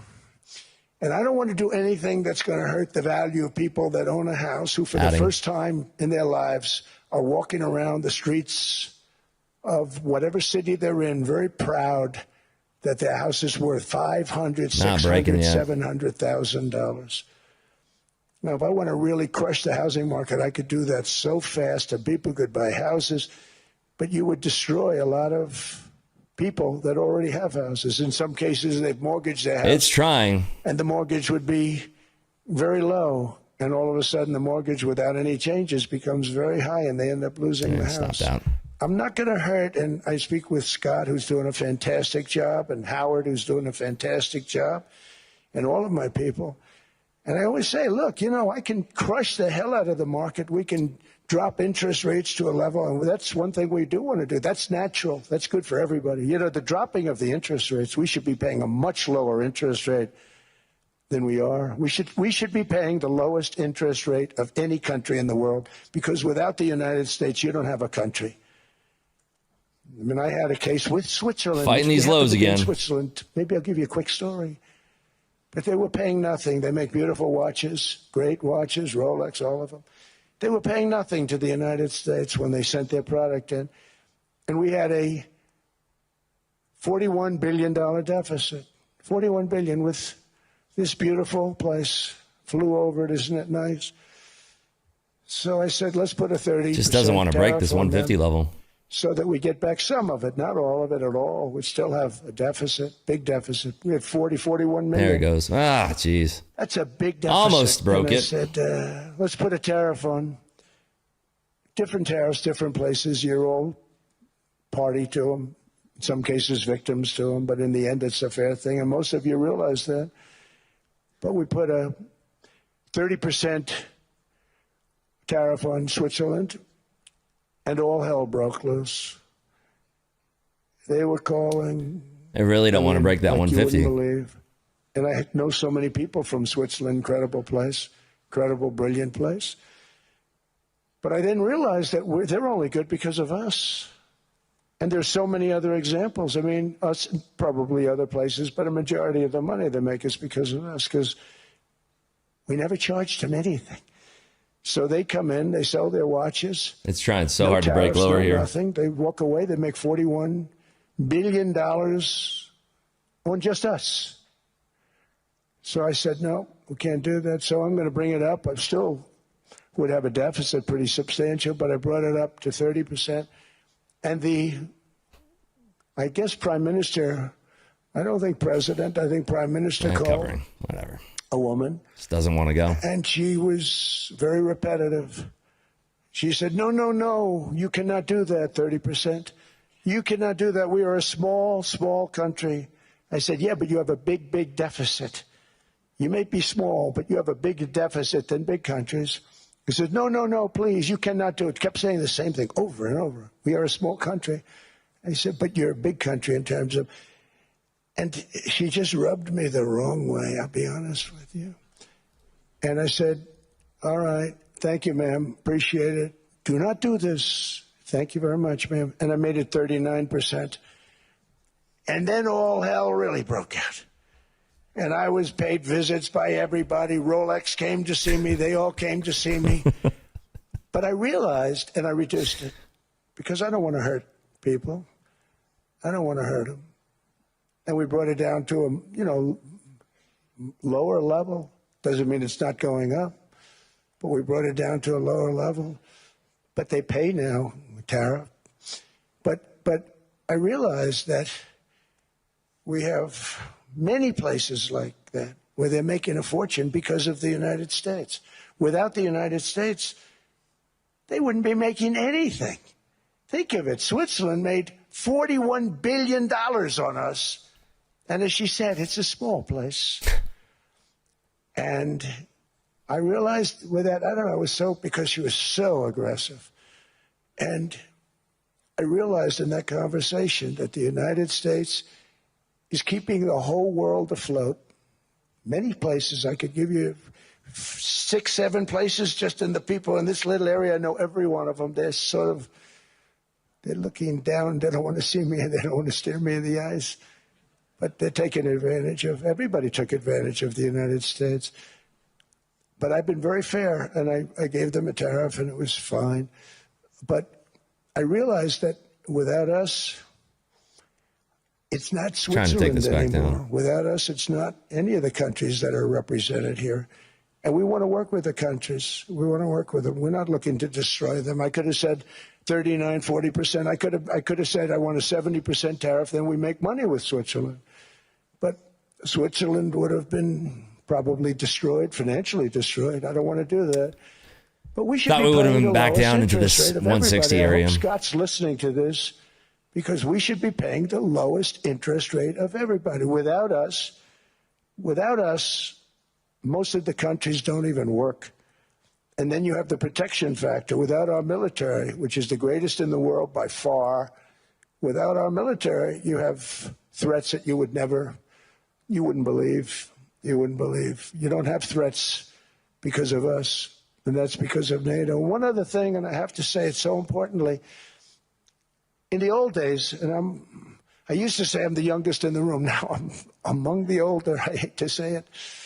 I don't feel old, but I'm among the older. But I remember not long ago, 20, 25 years ago, when good news came out about, let's say, the United States. The United States had a great quarter. The United States had a great month.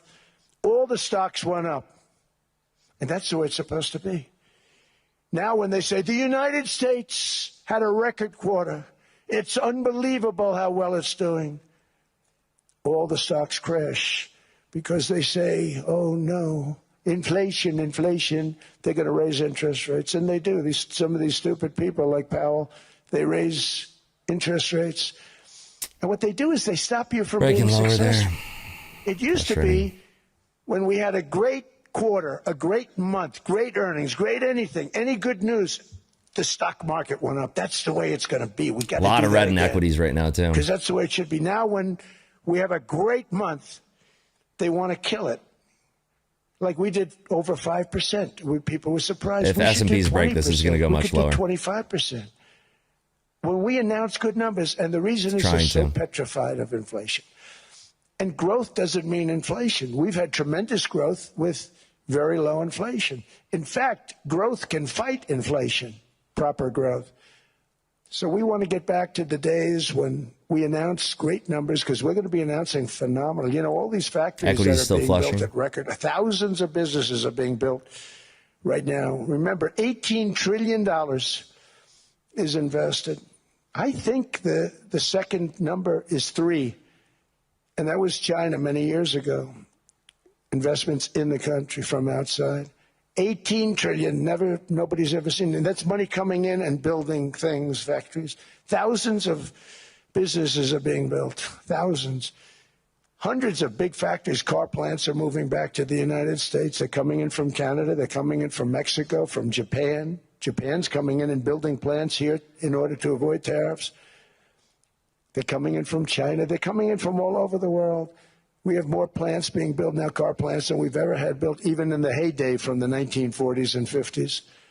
And they're bigger. They don't use renovations anymore where they take an old plant, they rip it down, they build a brand new plant, super modern plant. But it's happening at levels that nobody's ever seen. In 2024, the U.S. built less back and than 2 forth and back million and forth and new back and homes. forth. Equities were going red, and now they're bouncing off the lows. New migrants, and those days are over. In 2025, for the first time in 50 years, the United States had reverse migration. Boy, that was. I thought we would have broke those lows at 45 in the S&Ps. S&Ps. Criminals that were being taken out of our country because they allowed people to come into our country from jails, from gangs, drug dealers, murderers. 11,888 murderers. We've gotten most of them out. And then ICE gets beat up by stupid people from leadership in Minnesota. We actually are helping Minnesota Trying to play this so range, much, but they don't appreciate it. Most places do. You know, Washington, D.C. is the safest place now in the United States. It was a very dangerous place to walk. And now you can walk with your wife, your kids right through the middle of the city right now. Dude, Washington, D.C. is I thought I had the as it full gets. drawdown of 2,000. It was one of God the damn it. most unsafe. I had it. We sent in the military, the National Guard. Well, Within 2 months, it was I thought I had the great. $2,000 Within 3 drawdown. months, it's like Shit. a really great place and a safe place. I thought I had the full 2,000. It's even been cleaned up. The graffiti's gone. The fences are gone. We don't have to worry about fences anymore. Whatever. All the places, the grasses are cut. And those are replaced the with new alpha grass in many futures cases. evals. It's all going to happen in the spring. But Washington, on everything D.C. else. is beautiful again, and it's safe. New restaurants are opening thought I had up. the- They're dude, all closing. Now you all can't these get into a rules. restaurant. Restaurants in Washington, D.C. are all opening. Memphis also. Memphis, Tennessee. New Orleans. I really thought we were going to get Louisiana. that break lower, We're there too. For Fuck. 3 weeks, we've cut the crime down by 64% within another month. Well, virtually no crime there. We can do that. No, it says it on the rules page. It's just I always look at the distance to drawdown thing in Trade-Evade. No crime. And it said 2,000. Here. I used to get So I'm along like so trading great it with like I got Gavin when I was 2,000. I'm like, oh, I'm fine. Gavin's a I was good going to short guy. here. Let's see. And we're going to, know if I have anything left to I trade. would do it in a heartbeat. I'd love to see. We did help them a lot in Los Angeles, a lot with the early in my term when they had some problems. But we would love to do it. I would say this, if I were a Democrat governor or whatever, I would call up Trump. I'd say, come on in, make us look good. Because we're cutting crime down to nothing. And Percy, we're no. taking people Never out, going to happen career on stream. criminals who are only going to do bad things, and we're bringing them back to their countries.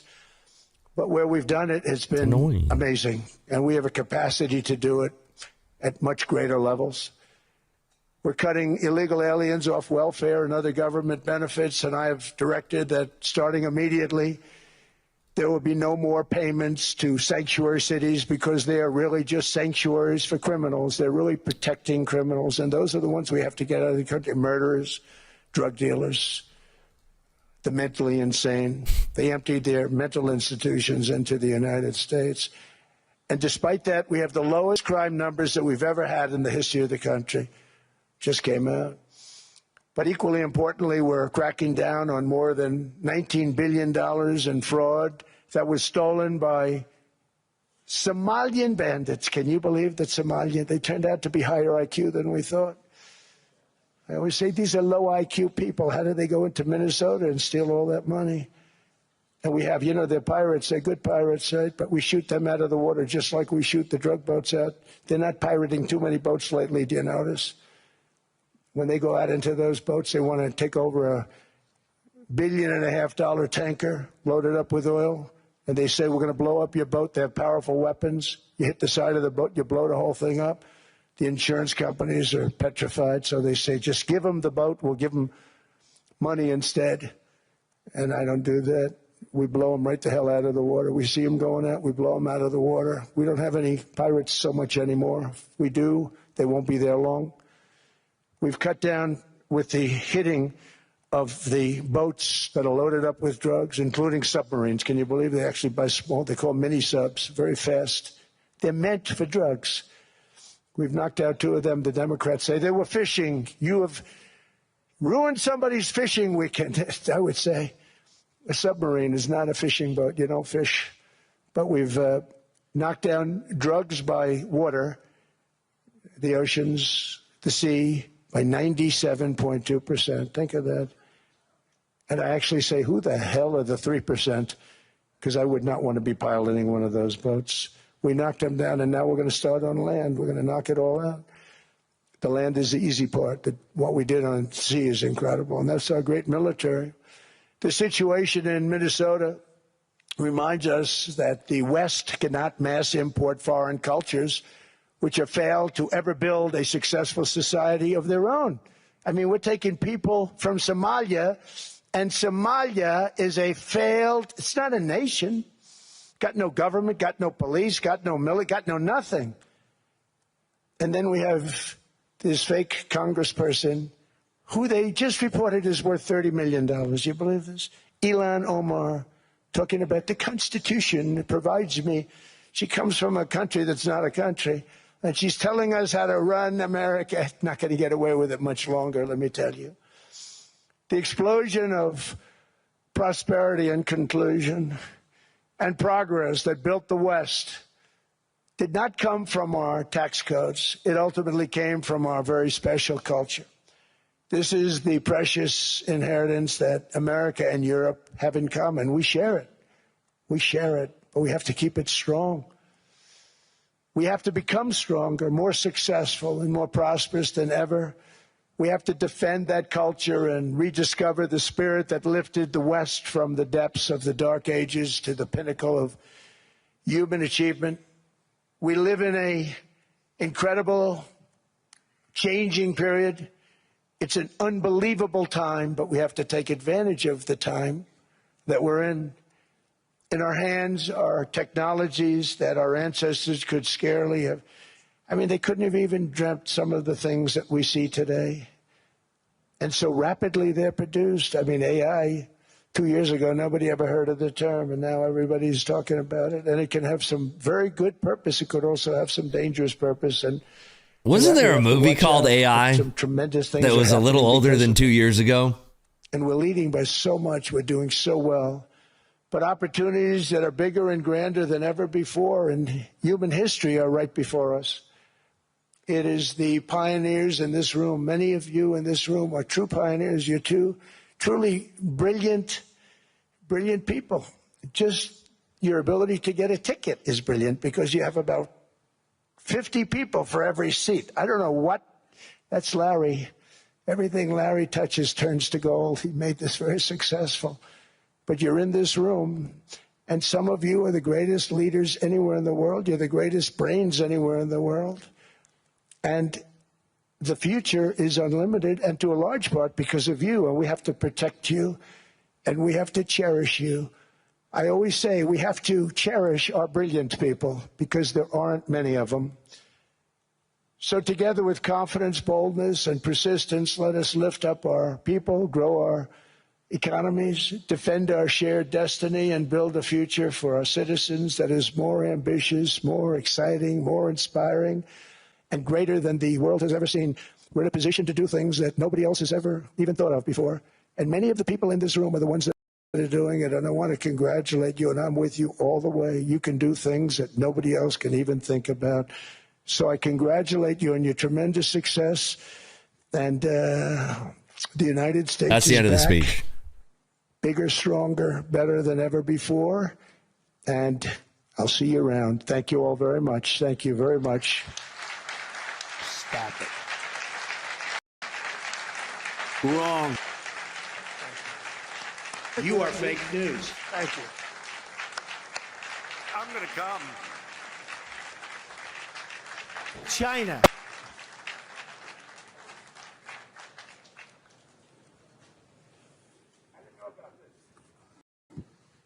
Uh-oh. This was supposed to be a nice fire chat, Mr. President. Yes, good. I got set up. No, I did, though. You made the job for the moderator really easy. Thank you, Mr. President, for your speech. I do have a few follow-up questions, if it's okay. Sure.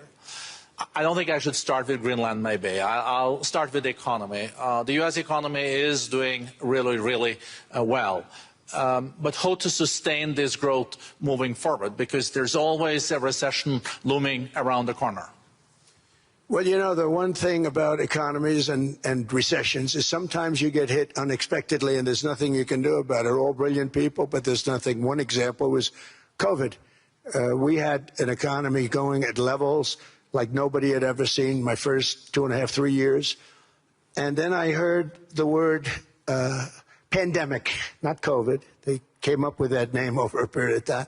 We won't get into that. But I heard the word pandemic. And I had a poll come out that was so strong just prior to that, and I was with the two best pollsters, McLaughlin, Fabrizio, and they said, sir, George Washington and Abraham Lincoln, if they came back and ran as president and vice president, they couldn't beat you. And then what happened is the following day, I was told to stay tuned because there's something really bad happening in China. There are bodies laying all over Wuhan, right around that certain building that we talk about. I always said it came from Wuhan. It did come from Wuhan. And they were body bags. We saw it by satellite.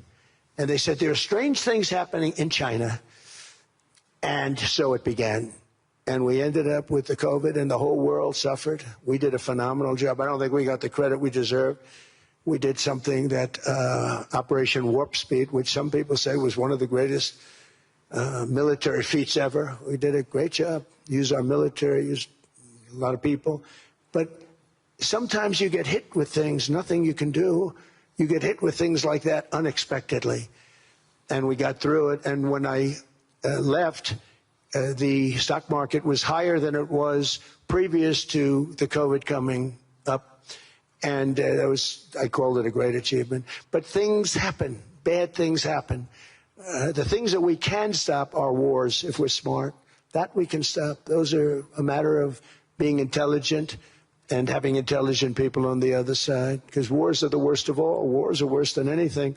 But we can stop wars because that's sort of up to us. But things like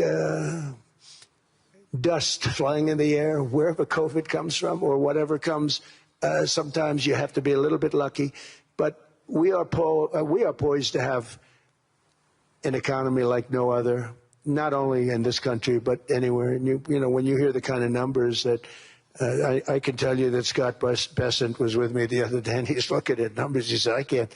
And that's all he's done his whole life, pretty much your whole life. Scott, you weren't going to be a football player, I don't think. Scott was not that great at football, but he was always good at numbers, right? And he was looking at numbers. He said, I've never seen anything like this. We're poised to do things that no other country has ever done. And, you know, luck, I hate to say it, but we need a little luck. We don't want to get hit by something that nobody could have thought. Whoever thought we were going to hit by a pandemic? You know, when I heard the word pandemic, I said, oh, that's an ancient problem. World War I, they lost 100 million people. It actually ended World War I. A lot of people don't know. The Spanish flu in World War I ended the war because all the soldiers were sick. The soldiers were so sick on both sides, and that war was raging, and they were all dying from the Spanish flu. They were sick as dogs. They couldn't fight. So, you don't know how that would have turned out. But so we do, subject to that, and I always have to put a caveat in for it, but we're poised to have the greatest growth of any large country, I think any country that there's been. When you look at what's happening in the United States, it's really amazing. Thank you. One thing that maybe keeps you up at night, I know you don't sleep that much anyway, Mr. President, is the debt. The U.S. debt is high, is now the biggest expenditure on your budget. How to get out of that impasse? Well, the big thing is growth. Growth is the way. If we grow like this, we go from having at $37 trillion, we go from having high debt to low debt. But we also are cutting expenses, the old-fashioned way. We have extraordinary growth. I think we're going to be growing our way out. I think we're going to be paying off debt. We're taking in tremendous money from tariffs fairly. And again, I'm using them judiciously. Switzerland's a case study. I could have gotten much more. I could have asked for much more. But we're using them judiciously. But I think growth, most importantly, and then cutting costs. Now, if you take a look at Minnesota, $19 billion in fraud and other things. People going to airports, they came into the country, they don't have 10 cents, and they're leaving with hundreds of thousands of cash in their bags. When we get to that, and our DOJ, Pam, and Todd, and all the people that work over there, and all of the people that work in here, I can tell you, Scott Bessent is working on that. It's a priority, right? You have your whole team. We're in there looking for where this money is coming from, how much it is. It could be more than $19 billion. Can you believe that? That's just one state. If we were able to cut out 50% of the fraud, 50%, and we should be able to do better than that, we would have a balanced budget without having to talk about even growth.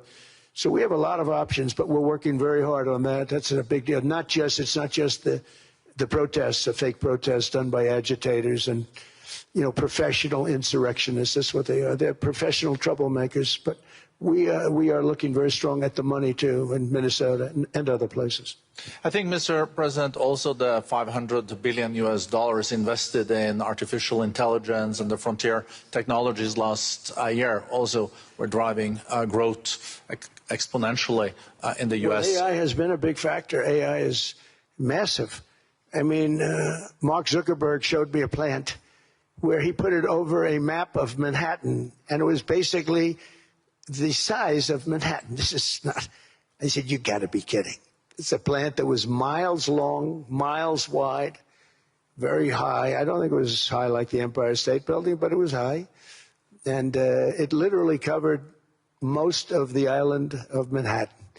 That's called a big plant. And, when I heard they're going to spend $50 billion building it, I said, if you spend $50 million, you can build a nice little shopping center. If you spend $500 million, you can build a good shopping center. But how do you spend $50 billion? When I looked at this thing, I said, you think you'll be able to do it for that? It's amazing when, pending home sales out in 30 seconds. I see them all. And again, so big as we're letting them build their own electric generation. This way we have no problem. And otherwise they'd be complaining. There'd be nobody able to, but we have an old grid system.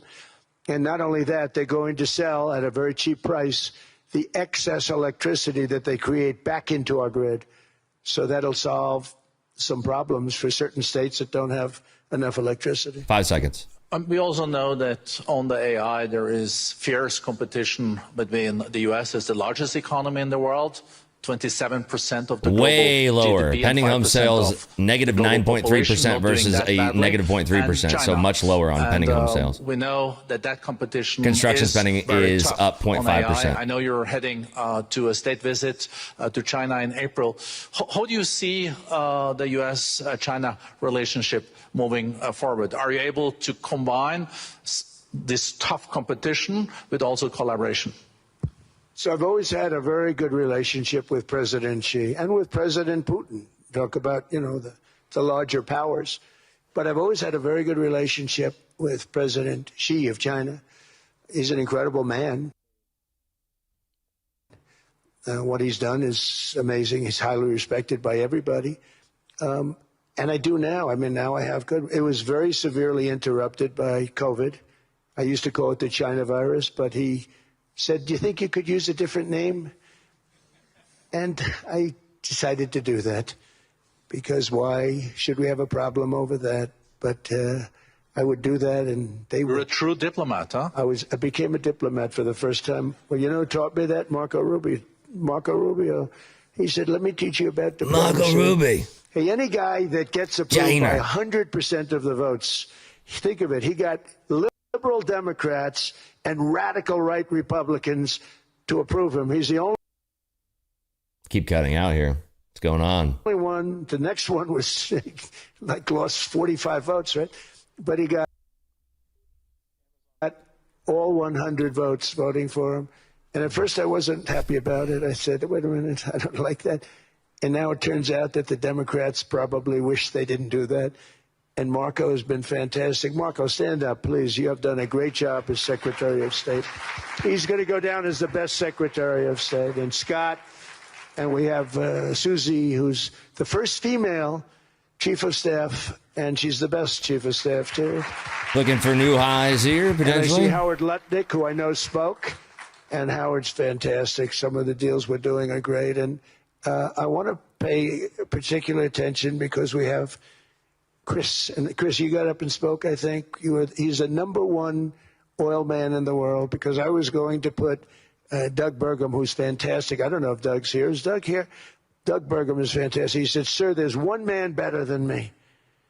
And he introduced me to Chris, and he turns out to be. So we're drilling more oil and gas now than we ever have by almost double. Is that right, Chris? And on top of it, we got a lot coming out of Venezuela. So anyway, so we're doing great. The country is just doing great. We have great people. Thank you. And I see other people. We have Steve Witkoff. We have Jared. I got so many people. I'm in trouble because when I go back, they're going to be people with long faces. Sir, you didn't introduce me. I got so many people. And we have a lot of the greatest people anywhere in the world. I know them all. So I won't continue because we'd be here all day. Thank you, Mr. President. We also know that you're a deal maker, and then maybe coming back to Greenland and Ukraine. What kind of deal in the end do you see between the U.S. And Denmark? Because, you know, I guess you see it now as a negotiation going on, or? Well, it's costing Denmark hundreds of millions a year to run it. And Denmark's a small country and wonderful people. But, you know, it's very expensive. It's a very big piece of ice. And it's very important. I mean, I don't want to repeat the speech, but it's very important that we use that for national and international security. That can create a power. Creating a range up here, 315 up to 340. For the bad guys to do anything against the perceived good ones. And it's a great block for Europe. Just like, you know, Denmark was supposed to spend hundreds of millions of dollars. They didn't spend the money. They didn't spend anything almost. And we'll see what happens. I just say this. NATO has treated the United States of America very unfairly. We never asked for anything. We never got anything. We actually took care of the needs of NATO for years and years, which I felt was always unfair. So I got NATO to pay because they're rich countries. But I think it's time that NATO step up. We're helping them with Ukraine.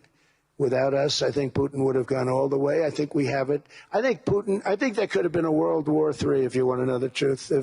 If Kamala was elected, or Joe, any one of those, you know, those thinkers, I think you could have ended up in World War III. And I will say Steve Witkoff has been dealing incredibly with, but we're not going to have World War III. We want to get it stopped, but we're not going to have World War III. I think if I wasn't elected, I think that could have evolved into World War III. It was a very, very bad situation. I hate when book and it still is, like that. So but it's not that kind of bad. It's bad because so many young people are being killed. How close do you think there is on an agreement on Ukraine? I had the pleasure of speaking with Steve Witkoff and Jared Kushner yesterday. I know they're working hard on it. I know that they're also traveling now. Do you see this very close or still? Well, I hate to say it. I thought that was going to be so. I settled 8 wars plus. And I thought that was going to be one of my easier ones. Not the easiest. Some I settled in a matter of hours because I'm good at that stuff. You know, the United Nations should be doing this. I shouldn't be doing it, but it doesn't matter. It's got to get done, saving a lot of lives. We're saving millions of lives. With Ukraine, Russia, there's tremendous hatred between President Zelensky and President Putin. That's not good. That's not good for settlements. We know from dealing. There's abnormal hatred. With that being said, I think Russia wants to make a deal. I think Ukraine wants to make a deal. And we're going to try getting a deal done. We're getting, I think, Steve, I think I can say that we're reasonably close. But what happens is oftentimes we'll have a deal with Russia. Russia's set, and President Zelensky will not do it. You saw that when he was in the Oval Office. I was not happy. And then we'll have President Zelensky wants to make a deal, and Putin doesn't want to make a deal. Potentially. It's a very difficult balance, and it's big time, and it is, you know, to use a word, it's a bloodbath. It's horrible what's happening. Point of control just moved to 3:30. The drones are killing, you know, thousands of people a week, thousands. We have to get it stopped. So I believe they're at a point now. I'm going to meet with President Zelensky later today. I believe they're at a point now where they can come together and get a deal done. And if they don't, they're stupid. That goes for both of them. And I know they're not stupid. But if they don't get this done, they are stupid. So I don't want to insult anyone, but you got to get this deal done. Too many people are dying. It's not worth it. President Sisi is sitting on the first row here. He spoke earlier today and also complimented you on the Gaza deal. I think there will be a signing tomorrow. Of course, there are different views on this, but how important do you think this signing is on the Board of Peace? And do you think this is going to sustain? Do you think we now will see Gaza reconstructed and the billions of US dollars invested? I do. I mean, I think we have peace in the Middle East. There are some little situations like Hamas, and Hamas has agreed to give up their weapons. Now, you know, they were born with a weapon in their hand, so it's not easy to do. When they were born with a rifle in their hand. It's not an easy thing for them, but that's what they agreed to. They've got to do it. And we're going to know, Jared, over the next 2 or 3 days, certainly over the next 3 weeks, whether or not they're going to do it. If they don't do it, they'll be blown away very quickly. They'll be blown away. You know, we have 59 countries that are part of that whole peace deal. And some of those countries aren't even they're near the Middle East, but they're not in the Middle East traditionally. And they want to come in and take out Hamas. They want to come in. They want to do whatever they can. There's a problem with Hezbollah in Lebanon, and we'll see what happens there. But that's a problem. But there are these little flames, but there's peace in the Middle East. Now, had we not gone in and knocked out with those big, beautiful, we just ordered 25 brand new ones, the latest and the greatest, the B-2 bomber. Think of them, they went in there at 2 o'clock in the morning with no moon, no light, no nothing, and every single one of those massive bombs hit its target, 100,000-pound bombs hit its target, every one of them. And then on top of it, from a submarine 300 miles away, we hit the sites with Tomahawks, which is an unbelievable weapon. So, you know, we did our job. If we didn't do that, you would have never had peace in the Middle East. And the countries like Saudi Arabia, UAE, and Qatar could never have, and others could never have signed anything because you would have had this dark cloud, and the dark cloud was Iran with nuclear. Iran would, if we didn't take them out, they would have had a nuclear weapon within 2 months. They were very close to having the nuclear weapon, and we hit them hard. And it was a total obliteration. If they may try again, but they're going to have to try from a different area because that area was obliterated. Incredible thing we did. And because we did that, we were able to make peace. If we didn't do that, I would say, Jared and Steve, if we didn't do that, there was no chance of making peace because the countries I just named and other countries could have never signed off. They were afraid. They were afraid. We had a bully. The bully was Iran, the bully of the Middle East. They used to call it for years. They were the bully of the Middle East. They're not the bully of the Middle East anymore. Mr. President, I know you even had to change a plane last night, so I guess you didn't have much sleep, but I think you're... on that. But your energy is still there. I know you have several bilateral meetings. I know you're also hosting a reception. So thank you so much for coming back to Davos. Thank you so much. It's highly appreciated. Well, thank you very much. Thank you, everybody, very much. Thank you. That might be it from Trump. Sir, would you consider a unilateral takeover? U.S. say you won't use force, but how the other means? If they say no. Okay, no questions. All right. Back to the tunes here. Sorry about that. All right. So markets pulled back a little bit there, and then we are kind of gunning back up towards that point of control here.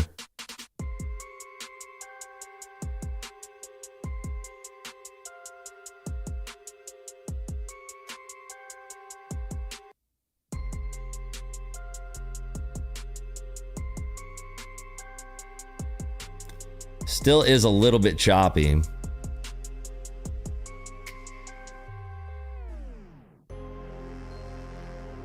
Overall, it does look like it's weak from this area for the time being. We've built a huge volume shelf up here, so I'm just trying to see how we interact with that. Equities are coming back down a little bit here.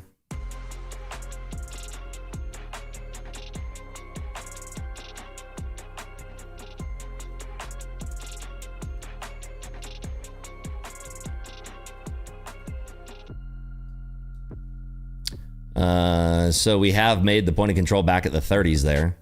It does look like it's squeezing out a lot of people who were early shorting into this move here.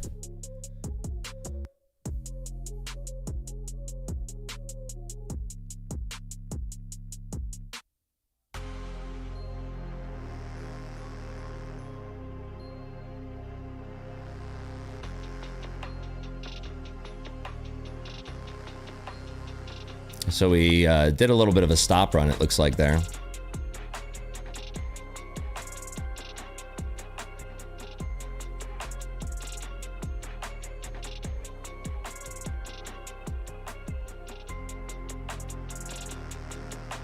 We're at the lower end of the volume shelf again.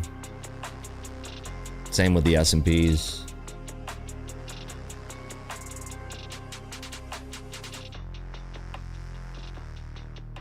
Yeah, it's struggling to hold up here a little bit.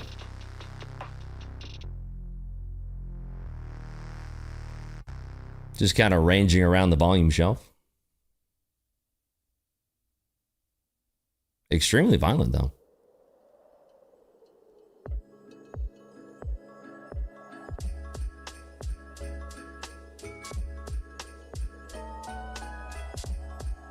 Having trouble breaking that point of control at 30s.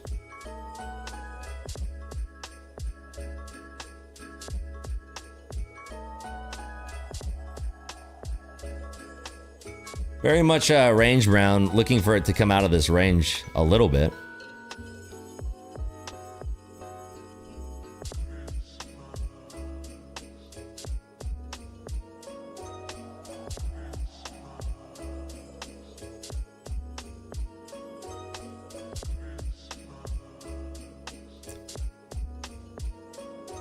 Okay, the Supreme Court is hearing about Lisa Cook right now, about her being fired. So that's currently what's going on in the Supreme Court. I thought they were going to say something else. Something different. Yeah, we'll pay the channel points. Don't worry, buddy. Those will always get paid.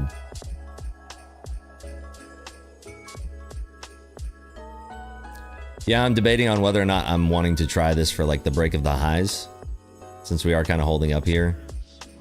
S&Ps are kind of feathering a little bit higher. There's definitely a lot of people that are trying to short the top of this move, so that could add to the fire of the, yeah, there it went. There's all the people that were short. Fucking bookmap with the freezing, dude, is so annoying. It's so annoying.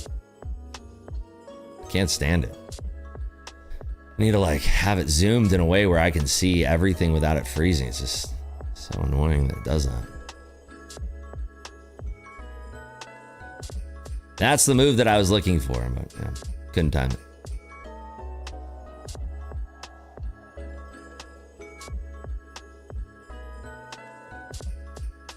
Does DX feed lag? No, it's just my computer trying to recalculate the size of the bubbles because there's all of this is moving to the left, so it's recalculating the size of the bubbles. It's just, you know, it's just the way the bookmap does things. And sometimes during like points of big action, you get kind of screwed. It's gunning for those 50s now. Why didn't that go? Okay, bad fill on that. See if we can hold above these 50s.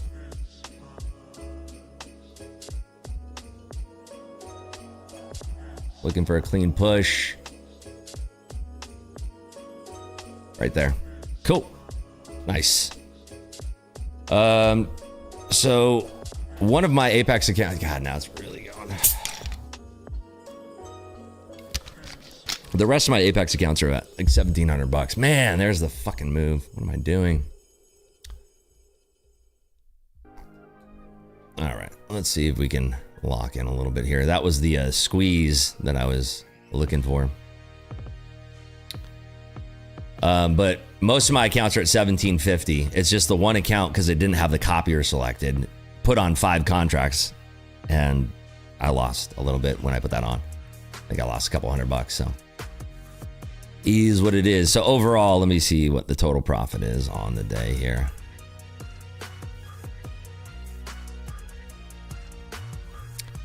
Let's sync the accounts. Where's the thing?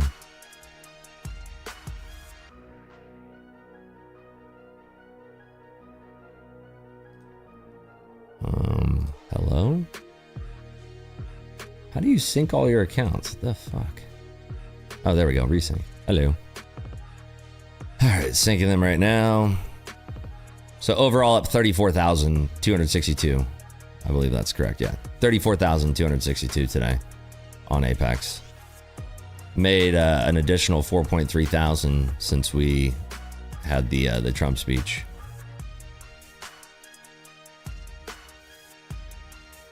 And I have full drawdown right now. Damn, that was the squeeze to get there. We are seeing green now out of Nvidia. It is basically trading towards yesterday's midpoint. I might actually lock it up here and just call it a day and just move on. I feel like that was kind of like the cleanest move, and I underperformed on that. I was in at 50 and out at 58, so not a great trade. And it moved all the way above 75. Like the high was 76. So I think we probably lock it up and we move on to the bonus hunt if you guys are down. What do you guys think? Pay out the channel points.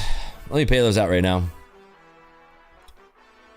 What was it? 946. 946 was the opening of the candle. Was 214. Overs are gonna win. Congrats to the overs. All right, let's start a prediction. We got a $4,100 bonus hunt. We're gonna do under $4 for each spin. Under $4. Yeet bonus hunt. If we're doing that, I'm gonna say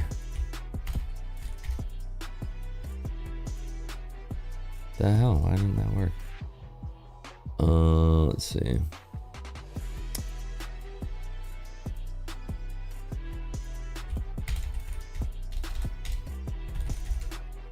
All right, I'm going to give you 10 minutes for this prediction. 10 minutes.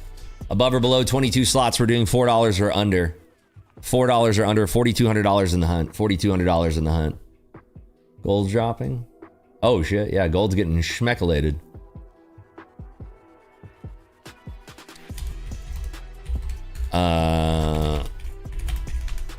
So we're going to give away $100 today, too, for the top 3 picks. $50 for first, $30 for second. $20 for third. You have to be here to claim your prize. I give you a minute to claim your prize at the end of the stream. So if you're not here, you don't get it. Like Israel yesterday won $50. Wasn't here to claim it. I see gold and silver, brother. I'm watching it. Here, I'll put it on bookmap for you. I see it. It's getting cream corn. Absolute cream. Cream job. Total cream job. I see it, brother. But when I say I feel like locking up, it's my mental capital. So, I mean, you can see here, like, my other accounts are 1,700. Like, where's my thing?